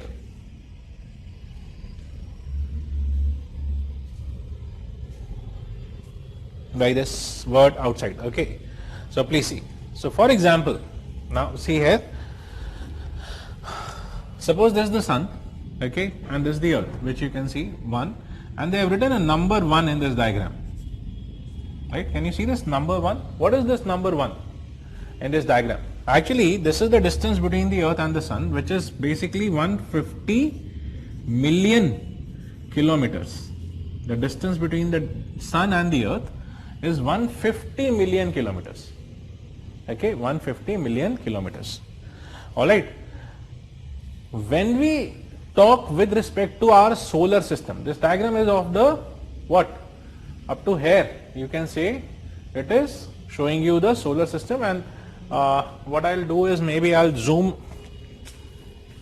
this and show you the whole thing, and maybe rub that thing that I have written. ठीक है, ऐसा ही कर देते हैं, no problem, and I'll write that distance for you.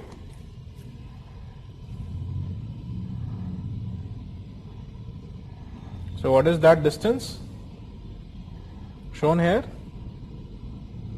The distance between the earth and the sun is 150 million kilometers. That's the distance between the earth and the sun, 150 million kilometers. Okay, that's the average distance between the earth and the sun. And when we talk with respect to the solar system, this distance is called as 1 AU. 1 AU is equals to distance between earth and sun. The distance between the earth and the sun is 1 AU, which is 150 million kilometers. Why is this distance important? We'll understand. 1 AU, distance between earth and the sun, which is 150 million kilometers. I'm writing that on the top. Okay, Now, why is this important is, if you see in this diagram itself, what is the distance between the Earth and the Saturn? Sorry, the Sun and the Saturn? The Sun and the Saturn is 10 AU, right? And 10 AU, can you see? And what is the distance between the Sun and the heliopause and termination shock? You can see two words, termination shock and heliopause. What is the distance between the Sun and the heliopause? 100 AU. Right, so this is not going 1, 2, 3, 4. They are going 10 times. 0 to 1, 1 to 10, 10 to 100, 100 to 1000, 1000 to 10,000, so that they can show all of it in one diagram. Because if they start like 1, 2, 3, 4, then by showing alpha century, we have to go into, next to next building. Itna bada map banana padega, that big projector. We don't have. So how do you show all that in one small diagram? You make a scale, you call this as a logarithmic scale, right? So this kind of a scale where every next number goes on to, jump by 10 times, right? So 1, then 1 to 10, so here 2 is 10 times, 10 times, 10 times, 10 times, so up by here you get 10, okay? So 10, then 2 is 10 times, then 3 is another 10 times, and 4 is another 10 times. So that's how you go. Can you see? So this is what? This is a logarithmic scale. This diagram is shown on a logarithmic scale. Okay. And how are we going? 1 AU, 1. Then how far is Saturn? Not 2 AU, but it is 10 AU. So actually, if I go with our normal scale, I should be drawing Saturn somewhere by the end of that wall. Okay, so Saturn itself will be end of the wall. Termination shock I can't show in this room, right? So just to show that, okay. But so hopefully you understand. What is the distance between the Earth and the Sun? 1 AU. What is the distance between the Sun and the Saturn? 10 AU, which means 150 into 10 million kilometers. What is the distance between the Earth, Sun and the end of the Sun's effect? What is heliopause? Heliopause is the region where effect of the Sun becomes very less. Heliopause, effect, please do write what I am writing on the board. Effect of Sun diminishes. Effect of the Sun diminishes or becomes very less. Effect of the Sun is almost negligent, and beyond that you are almost beyond the Sun's limit. So Sun's effect is no more on you. Okay. So heliopause. And what is the distance of the heliopause? 100 AU. 100 AU. When till you are up to the heliopause, everything is called as heliosphere. Helio in Greek. Helio is a Greek word for sun. Helio in Greek means sun. So sun sphere. The region up to where the sun sphere is there, the effect of the sun is there, heliopause. And all that region is heliosphere. So whole of the solar system is in the heliosphere. A big sphere around the sun where the effect of the sun is there. That sphere is called as heliosphere. If you want, you can write. What is heliosphere? The big sphere around the sun where the sun's gravitational effect is there. Heliosphere is the sphere around the sun where the sun's gravitational effect is there. Okay. What is heliopause? Heliopause is the end of the heliosphere. Heliopause is the end of the heliosphere.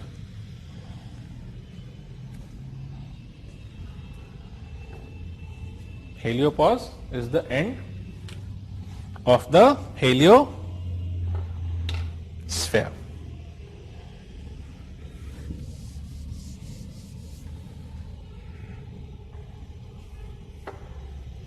Right? What is 1 AU? 1 AU is the, AU means astronomical unit. AU stands for astronomical unit. 1 AU is the distance between the earth and the sun. Astronomical unit. distance between the earth and the sun. 1 AU is the distance between the earth and the sun. And continue to write. 1 AU is the distance between the earth and the sun, and AU is the unit of distance in the solar system. AU is the unit of distances in the solar system. When we measure within the solar system, we generally measure in AU and around it. AU is the unit of distance in the solar system and around it. In nearby regions, we measure with AU.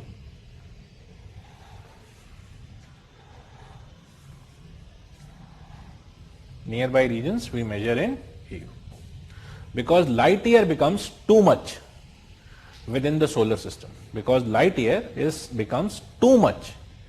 Light year becomes too much within the solar system.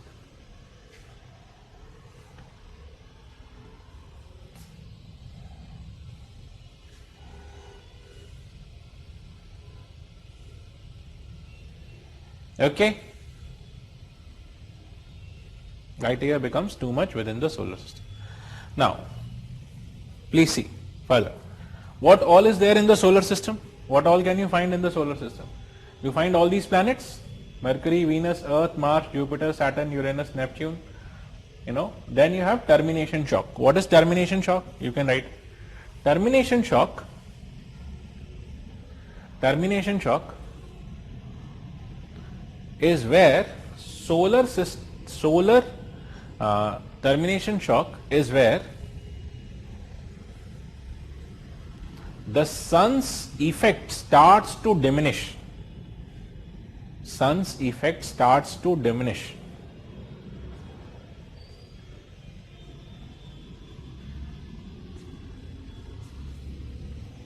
And the end of the heliosphere begins.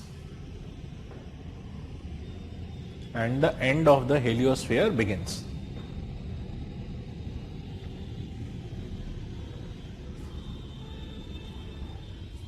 Okay? Good. Now, what is there beyond the heliosphere? Beyond the heliosphere, we have the interstellar space. Interstellar. Stellar means star. Interstar space or interstellar space. Beyond the heliosphere, we have the interstellar or interstar space. Space between stars.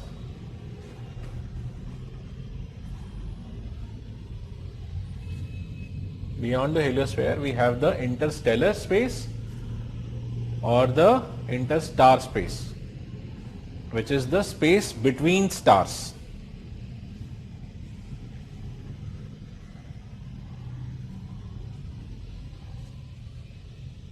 Space between stars. The nearest star to the sun is the Alpha Centauri. The nearest star to the sun is the Alpha Centauri.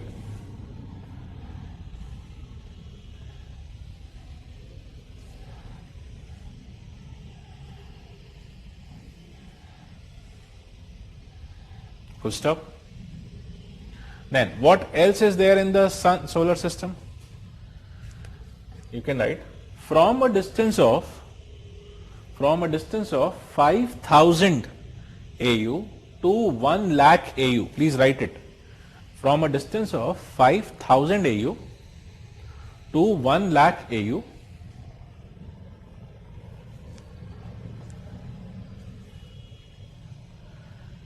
five 1000 AU to 1 lakh AU, we find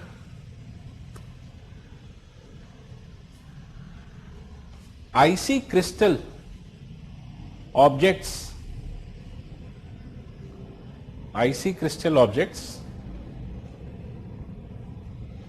or frozen crystal objects, creating a cloud type shield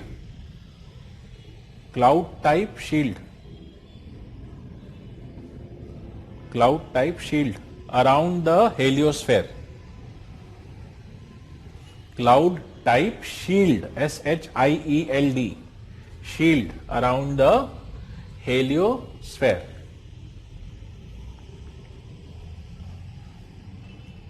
Which we call as Oort clouds. Oort clouds. So they are icy crystal objects around the heliosphere. Oort clouds. We call as Oort clouds.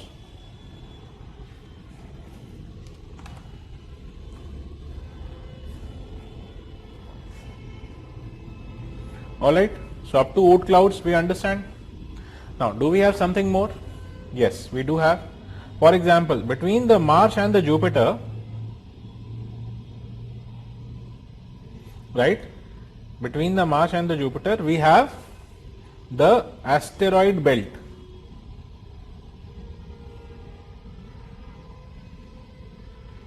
A belt of objects between the Mars and the Jupiter. A belt of objects between the Mars and the Jupiter. We call them as asteroid belt.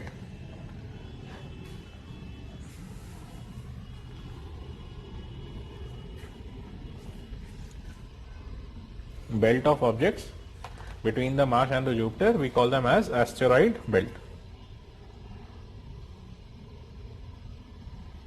Okay. And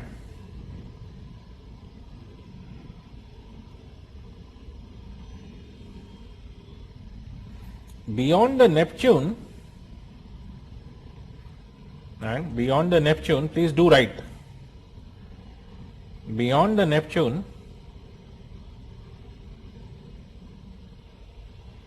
we have a belt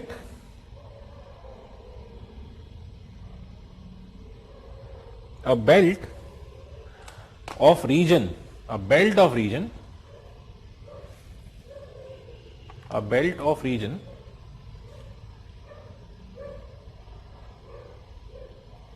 which we called as Kuiper belt. Kuiper belt.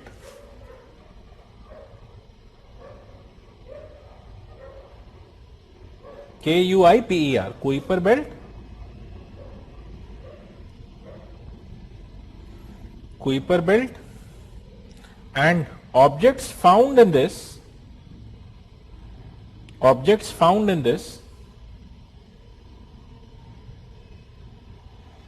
called as Kuiper belt objects, KBOs, Kuiper belt objects.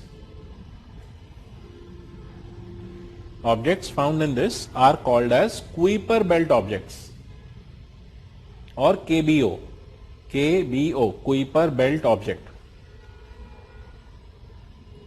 Also called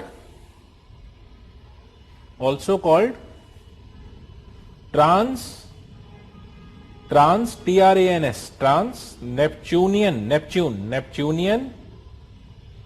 objects, TNOs, KBO or TNO, trans-Neptunian objects, TNO.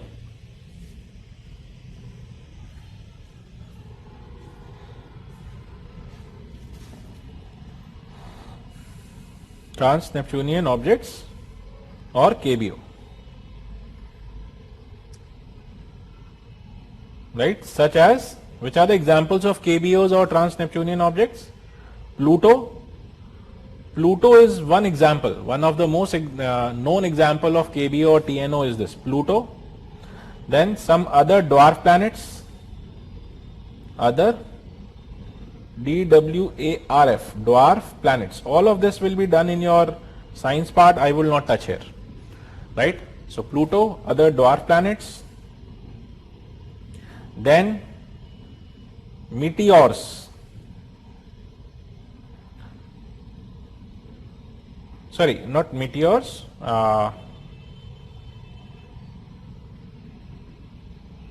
Comets.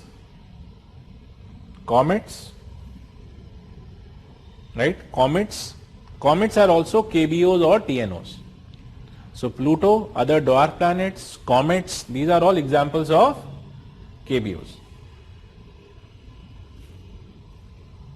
Is this understood? So we are just talking of what all is there in your solar system, right? This much is all right. And then lastly,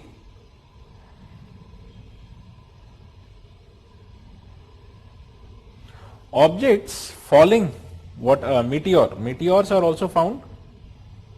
Meteors, what are meteors? We must write meteors are also found to be objects which fall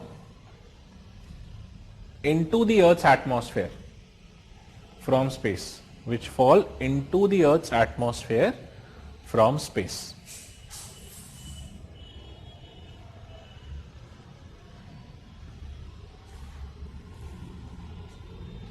Objects which fall into the Earth's atmosphere from space. Okay. Now, suppose this is the Earth and objects are falling into the Earth's atmosphere. Suppose this is the atmosphere around the Earth and outside is space. Right, so suppose this is space, this is atmosphere, and this is the surface of Earth. Surface. Okay, Earth surface. Now, when any object is coming, it can have three stages. When it is outside in space and still coming towards the Earth, we call it as meteoroid. We call it as meteoroid. When it has entered into the atmosphere, we call it as meteor. Meteor. When it has entered into the atmosphere, meteor. And when it hits the Earth's surface, then we call it as meteorite. So these are the three stages through which any falling object from the space towards the Earth passes through. First, meteoroid when in space, meteor when in Earth's atmosphere, and meteorite when hits the Earth's surface.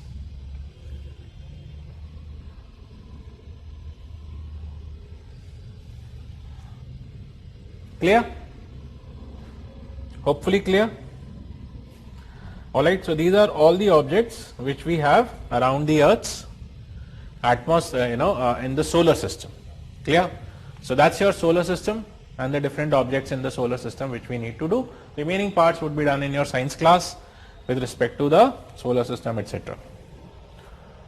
Alright, good. Now, from here we talk about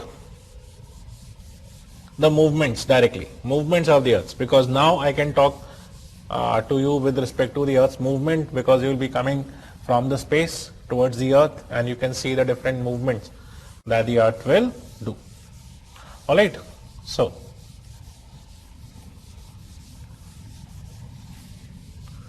please see. Now, what are the different movements that you think, based on your understanding of the universe? And please listen to my question very carefully with every word that I say, because I am giving you hints. When you see the Earth from a very distant space in universe, I am not talking of solar system, okay, very distant space in the universe, will you find the Earth doing any movement? What are the movements of the Earth, as I said, because that's the topic that we have come to now. Movements of Earth. The previous topic was solar system, right? That we did slightly solar system also. Here in between I added, yahan pe you can add, and I'm just adding that here, solar system and its parts slightly. Okay, so this is also something that we have covered. and now we are on the movements of the earth. Okay. So, which is the largest movement which you will see the earth to be doing when you see it from a very distant point in the space? The first movement that you will see is along with what?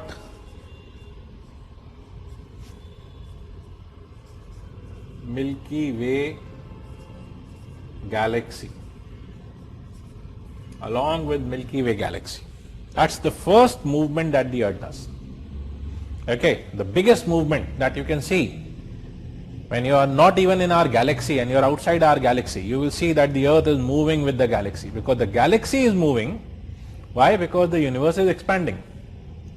Right? The Milky Way says the universe exploded and expand, and it is still expanding.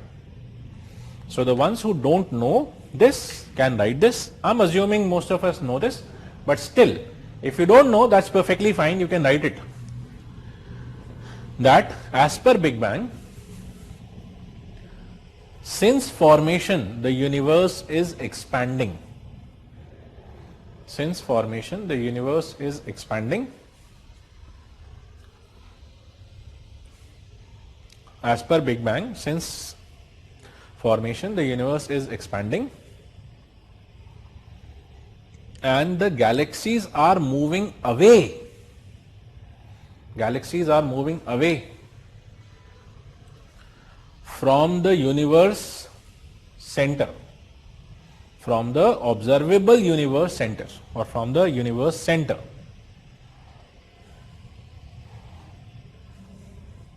Moving away from the universe center.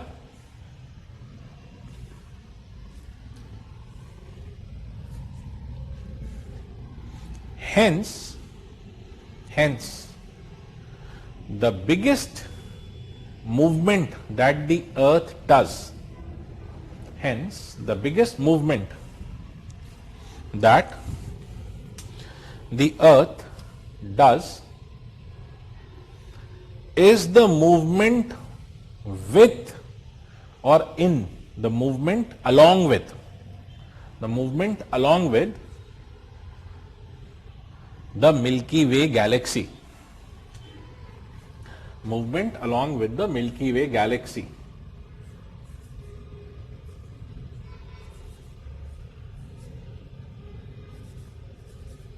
At a speed of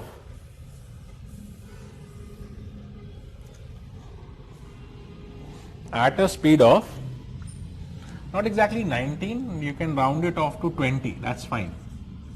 At a speed of somewhat 20 to 21 lakh kilometer per hour. At a speed of 20 to 21 lakh kilometers per hour.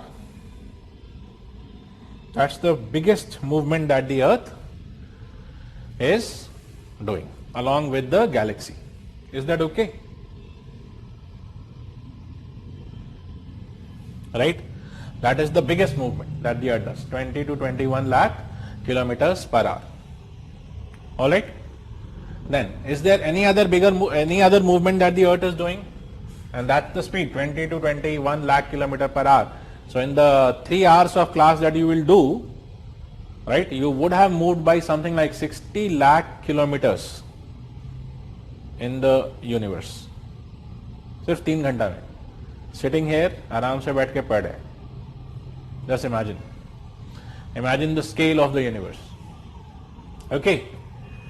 So, anyways, second. The second movement is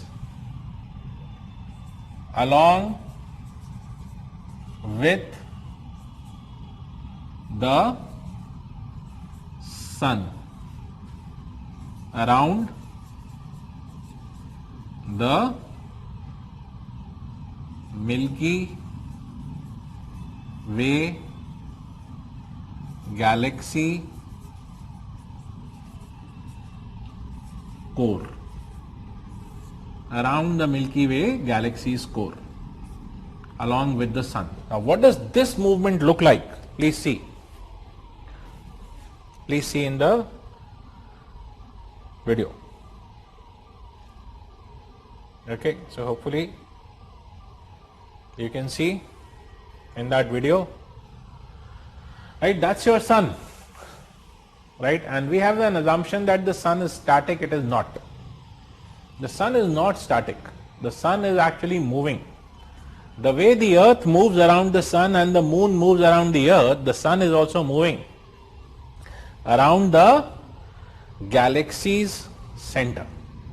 The Milky Way galaxy in which we are, the sun is moving with that, right? And the way the moon moves around the sun with the earth, just please listen also. The way the moon moves around the sun with the earth, same ways the earth moves around the galaxy with the sun. Same ways the earth moves around the galaxy with the sun, because basically the sun is going around the galaxy, but the earth is going around the sun, so the earth is also going around the galaxy. And not only the earth, but all the planets, they are going around. Do we get it? Is this clear? Okay. So along with the sun, around the Milky Way galaxy score. And what is the speed for this? The speed for this is somewhere around 8.25 lakh kilometers per hour. So even within our galaxy, you are traveling at that speed. Right? So within the galaxy you are moving, and along with the galaxy also you are moving. Okay. So the ones who feel that, while driving at 100 or 200 kilometers per hour, you are driving too fast, just imagine how fast actually you are moving. And then, which is the third movement? Third major movement, if I ask you, which is the other movement that the earth is doing? The other movement is the revolution around the sun. The revolution around the sun. Okay. The revolution around the sun. By the way, how much time does the earth take to go around the galaxy's core? If you want to ask me, around the Milky Way galaxy's core, how much time does the sun take for this? It takes around 225 million years of the earth. It takes somewhere around 225 to 250. The number is 225 to 250 million years of earth. Right? Million years of the earth. This much time the sun takes to orbit the galaxy. Okay. Now, revolution around the sun, how much time does the earth take? The earth takes 365 days and 1/4 of a day. 1/4 of a day. And this 1/4 of a day, every 4 years gives us a leap year. Gives us a leap year with one additional day. So that 1/4 we go on adding, and the 4th year we get one additional day. Okay. Now what is the speed at which the earth is doing this revolution? This revolution speed, I can write it here itself. यहाँ लिख देते हैं. Let me not do too much of zigzag with this. This is around 1,10,000 kilometer per hour.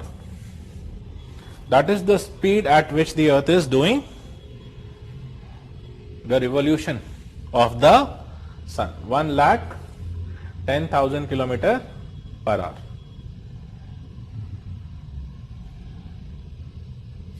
right? So even the revolution that you are doing is around 1,10,000 kilometers per hour. Now, is there any other movement that the earth does? Yes, the earth is doing one more movement, that is rotation of the earth. Rotation of earth. Rotation of the earth.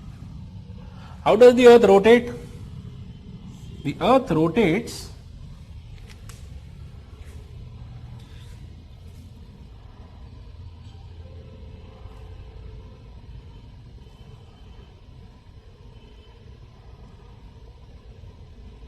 somewhat like this. No, you can see on the board. The earth rotates somewhat like this. So that at the equator, the speed of rotation is around 1700 kilometers per hour. So even if you are just standing on the equator, you are actually moving at a speed of 1700 kilometers per hour. And if you are standing at 60 degree, you are moving at a speed of 850 kilometers per hour. And somewhere in the tropic, you will be moving somewhat, more than 1200, 1300 kilometers. So wherever you are standing, even in Delhi, if I am standing, I am right now moving at a speed of more than 1300 kilometers per hour, rotating with the earth, right, just by standing. Okay, so that is the speed. And by the way, what should be the speed at the pole? Exactly at the pole, it is 0 kilometers per hour. Why? Because the pole is going nowhere. It is just, the pole doesn't go around. Pole is just spinning. So pole is spinning. If you see, the pole is just spinning. It is not rotating. There is a difference between spinning and rotating. Do you get it? So the pole is just spinning. It is not rotating. So the pole speed is 0 kilometers per hour for rotation. Clear? Can I say this much is clear to most of us? Rotation of the earth.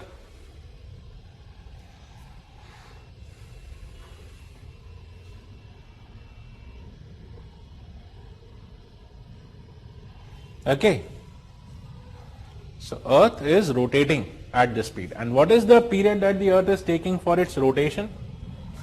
Right, the earth's rotation, as you know right now, it is approximately 24 hours that the earth takes, right, for its rotation. That's what we know, isn't it?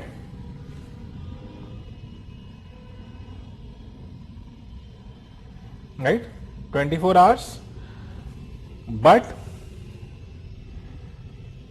we can correct this slightly, okay, with respect to the earth's rotation. You can write this down, that the earth's rotation time, please do write the earth's rotation time for one complete rotation,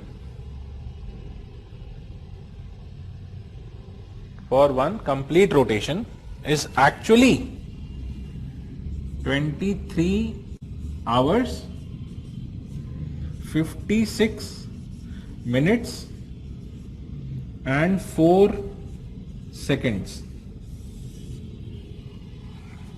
How much rotation? 360 degree rotation. For 360 degree rotation, the earth takes this much time. For a 360 degree rotation, the earth takes this much time. How much time? 23 hours, 56 minutes, 4 seconds. Now, so sir, have we rounded that off to 24 hours? No, we have not rounded. 24 hours is something else. We'll talk of that 24 hours later, not now. I'll talk of that later, right? Don't worry. We'll come to that 24 hours, right?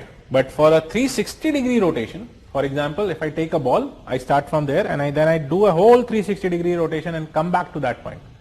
For that, the earth takes 23 hours, 56 minutes and 4 seconds only. Keep that in mind. For the 360 degree rotation, earth takes this much. Right? What is 24? That is something else. We'll come to that later. Okay, keep this much, these facts in mind. Now, is the earth the only one which is rotating? We know most of the planets revolve. Okay, but do other planets rotate also? Yes, you can see here. you can see on the board almost all the planets seem to be rotating. Not seen, they are actually. All the planets are rotating. Right? Mercury. So Earth, if you see the Earth, then you will understand how they are showing in this. Earth, 23 hours, 56 minutes, 4 seconds, tilted at an angle of 23.4 or 5 degrees. So that's how the Earth is tilted. And it is rotating like this. Okay. How is and basically what is the direction of rotation of the Earth? If you are standing, if you are in a satellite above the pole, suppose you are in a satellite above the pole, North Pole. Okay, so please do write. How is the Earth rotating? If we are seeing from above the North Pole, if we see from above the North Pole, the Earth is rotating counterclockwise or anti-clockwise. Keep this in mind. When we see Earth's rotation from above the North Pole, when we see the Earth's rotation from above the North Pole, please do write this. When we see the Earth's rotation from above North Pole, it is moving counterclockwise or anti-clockwise. Counterclockwise or anti-clockwise. Right? When we see flat, see, I am not changing the direction of rotation. I am showing you from the sides. So seen from North Pole, it is moving counterclockwise. Just see, I have not changed the direction. Okay, I am just rotating only. Seen from this side, it is moving west to east. Can you say? From west to east. Right, seen from here, west to east. And when you see the same thing from the South Pole, okay, South Pole, it is rotating clockwise. South Pole, seen from South Pole, it is rotating clockwise. Seen from North Pole, it is rotating counterclockwise.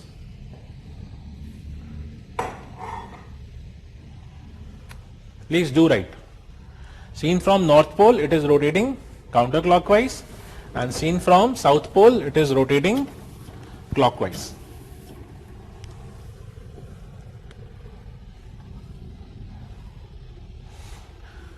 Seen from South Pole, it is rotating clockwise, and seen from above the equator,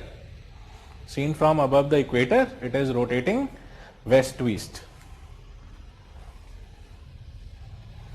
Seen from above the equator, it is rotating west to east.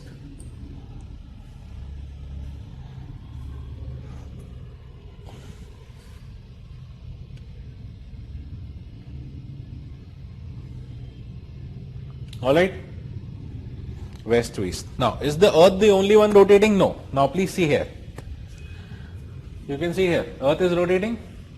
Venus is also rotating, but how much time does the Venus take? It takes 283 days, almost 3/4 of a year to do one rotation. So Venus is rotating, but rotating very slow. And it is rotating at what angle? 177 degrees. It's almost inverted. So Venus is rotating very slow and inverted. It's almost inverted and very slow. Mercury, 58 days, so 2 months for one rotation. So Mercury is also rotating, almost vertical, 0.03 degrees, but do you have to remember? You don't have to, but I am just showing you. Then Mars, 24 hours. So Mars takes almost as much time as Earth does, and the angle is also almost close to what the Earth takes. Then Ceres, Jupiter, Saturn, you can see most of them. Uranus, 90 degrees, 97. So it seems that it is rolling on the surface, rolling. And Pluto also seems to be slightly more than rolling. So this is how most of the planets. So you can write all the planets are rotating. Not only the Earth, but all the planets are rotating. Is this clear? So do we understand this rotation thing? Can we say we have understood the rotation? Right? So rotation. Now please see here. Out of these, all these are the major movements of the Earth. Major movements of Earth. All these are the major movements of the Earth. 1, 2, 3, 4. The fourth one, slightly hidden by my computer. I hope now it is clear.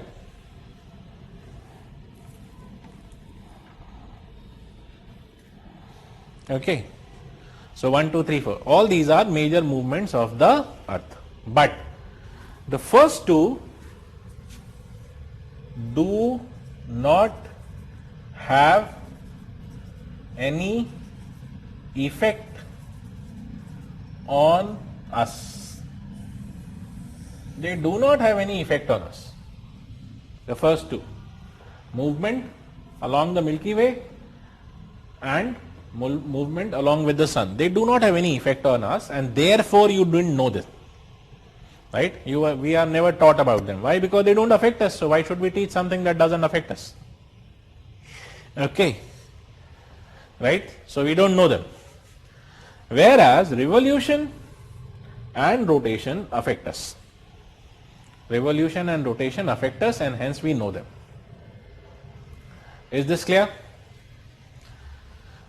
Right? So revolution and rotation affect us, and hence we know them. What does the revolution and rotation give us? The first thing that the revolution gives us is the year. Year. The concept of the year comes from the revolution. And what does the rotation give us? Rotation gives us, the first thing that the rotation gives us is the day. The concept of the day comes from the rotation. So, revolution gives us the year and rotation gives us the day and night. Day and night. What do I mean by this day and night? This day means 24 hours.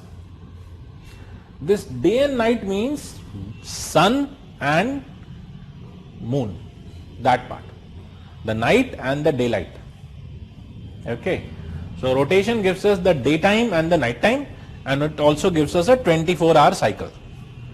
The year, revolution, similarly gives us the year, which means 365 days, and this only gives us something more, the seasons. We'll talk of that later.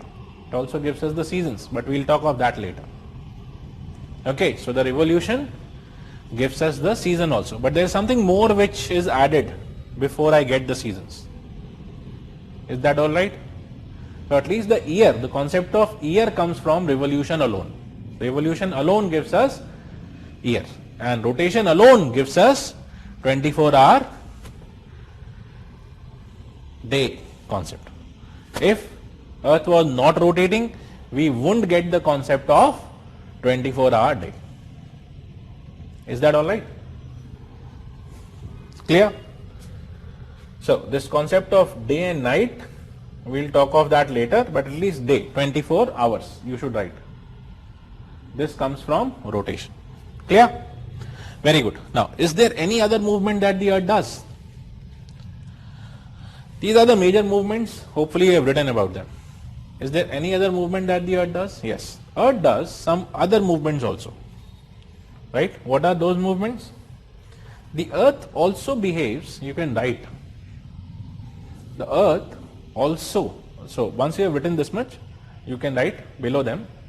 So what is that? Major movements, these four and this thing, then write that in addition to the, cut that previous part, the earth also, whatever I said, and write this. In addition to the major movements of the earth,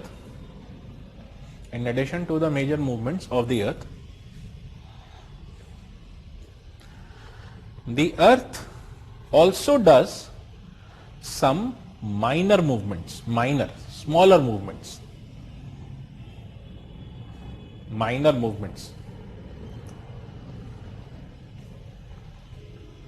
which were identified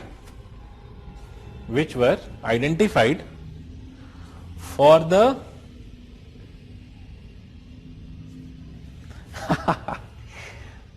sir, if the earth rotates from west to east, can we fly to west faster? If the earth rotates from west to east, can we fly to west faster? I'll give you the answer with an example. Okay, there was a doubt, so I am. Suppose you are moving in the metro, right? Metro or train, and a very smooth train, right? Not a very wobbling train. And the train is moving from, let me just say one direction, east to west or west to east, suppose, right? West to east. So if the train is moving from west to east and you are inside the train, all right, the air conditioned chamber of the train, right, and no movement from outside, inside the train you can't sense the movement, all right, can you run faster west to east or will you run faster east to west inside the train? The answer to your question is the same. Alright, so find the answer to your question. Inside a train moving west to east, can I run faster west to east or can I run faster east to west? Alright, that's the answer to your question also. On the earth, can we fly faster west toward west or east? Whichever way, you find the answer. Okay. And if you still want one word answer, the answer is no. You can't. Alright. And the logic was, that's why I gave you that example of the train. So, can we, one student has asked, if the earth rotates from west to east, can we fly to west faster? I was answering to that. Now anyways, come back. So minor movements. So, and they were, so I was dictating something and that's where I interrupted in between. So, which were identified by a scholar known as Milankovitch,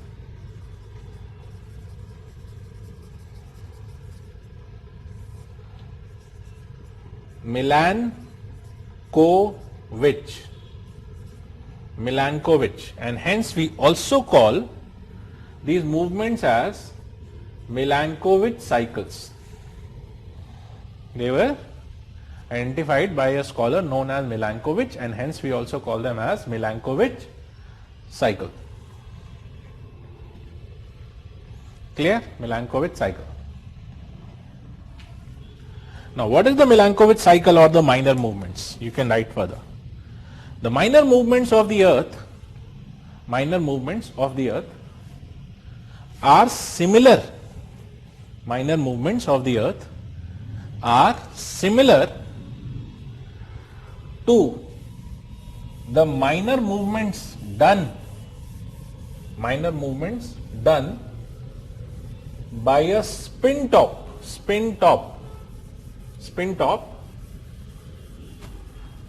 within bracket the Hindi word is lattu, L-A-T-T-O-O.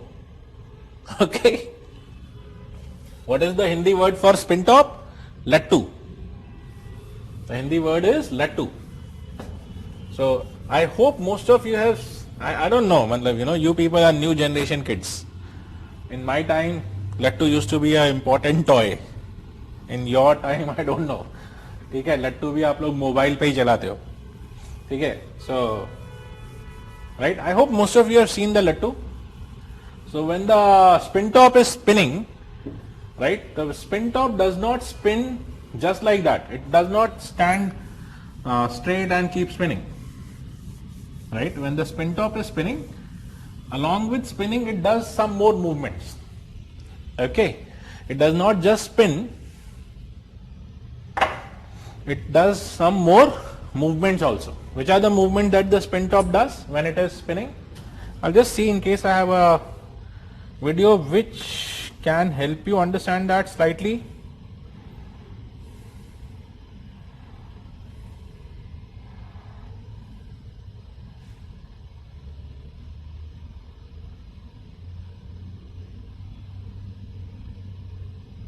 Yeah, something like this. Okay, so watch this part of the video from here.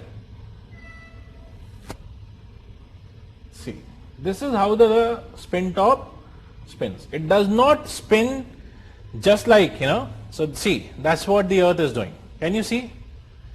The earth does different movements. One of the movements that the earth does is this. All right. So this is one of the major minor movements of the earth. All right. And this movement of the earth we call as the precession movement, the first one. Okay. So you can write if you want. The first movement that the earth does is known as precession, minor movement. All right. Minor movement. The first minor movement is precession, right? The movement that you saw. And how much time does it take to do a precession? A whole precession? How much time does it take to do a whole precession? It takes around 26,000 years for one precession. One circle at a given tilt, 26,000 years. Right? The earth takes 26,000 years for one precession, which is like this. And in its precession, what is the tilt at which it is tilted? Right? If I just create this tilt, suppose this is the center of the circle, then at what angle is it tilted?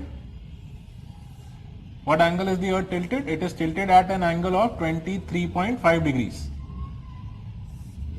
Right? 23.5 degrees. And then it is doing a circle. At that angle itself, it is doing a circle. You can see.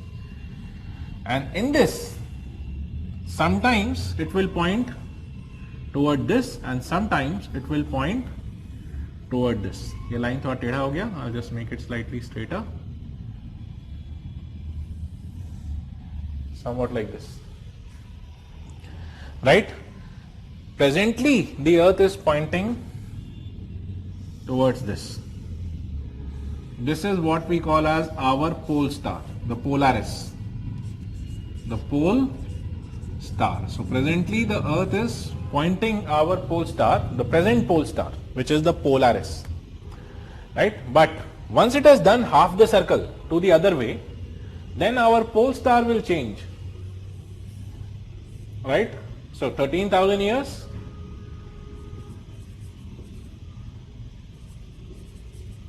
13,000 years past or future. Whether you go 13,000 years in past or if you go 13,000 years in future, the pole star will be Vega or was Vega. Right? Because the earth, suppose I am standing here and you can see two lights. Can you see? थोड़ा सा हो सके तो ऊपर दिखा दिए. There is a light on this side and there is a light on that side. Alright. Now, if you see these two lights, and I am standing like this, suppose this is the earth. So, and earth is tilted 23 and it is, so you can see right now it is tilted toward this light. So this is the, suppose Polaris. Now after 13,000 years, it will point toward the other one. That is Vega. After another 13,000 years, it will again point toward this Polaris. So presently where is the earth pointing? Polaris. The tilt is same, 23.5, and it keeps doing this. Right? And how much time does it take to do one full circle? 26,000. So right now, Polaris, after 13,000, Vega, another 13,000, Polaris. Do we understand? Hopefully yes. So this is the first precession part of the story. I hope we get this, precession. So precession is the first movement that the earth is doing, right? With its axis tilted at 23.5 degrees right now, and it will do a whole circle this way.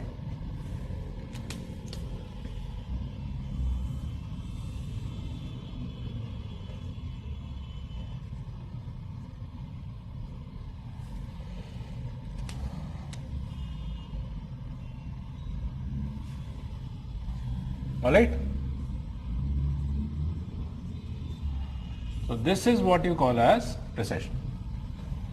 This circle is precession. I hope you can see from this diagram also. So hopefully everyone is clear about this precession circle, right? Good. So in the minor movements, precession we have done. There are two more. Obliquity and eccentricity. Obliquity and eccentricity. We'll talk of both of these in the next class. Right? And I'll just, for the sake of writing, if you want, the period for this is 41,000 years and the period for this is approximately 1,10,000, approximately 1 lakh years. You can write 1 lakh years. Just write these. We'll talk of these two movements in the next class.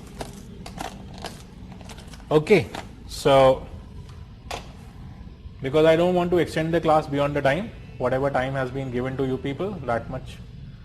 Right? Yesterday we did stretch it slightly, but today we won't. So let us stop here. Okay. So good enough. This is the part, and let us continue from here in the next class. I'm leaving the class with the assumption that most of you have understood this much. All right. The major movement and the minor movement. Now tomorrow's class, what do we start with?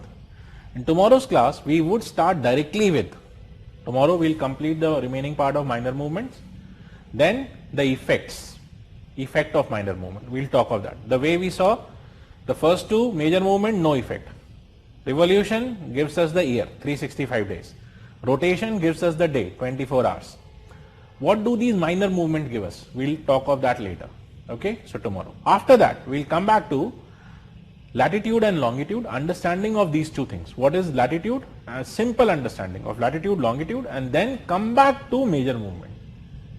Right, because there is something more left in major movements which we have to understand. So we'll talk of those major movements tomorrow and the related things such as seasons, okay, then different temperatures at different latitudes, okay, different sunlight, okay, then beyond this we'll talk of the concept of time zones, time, all this we have to discuss. So these are the things that we'll talk in tomorrow's class.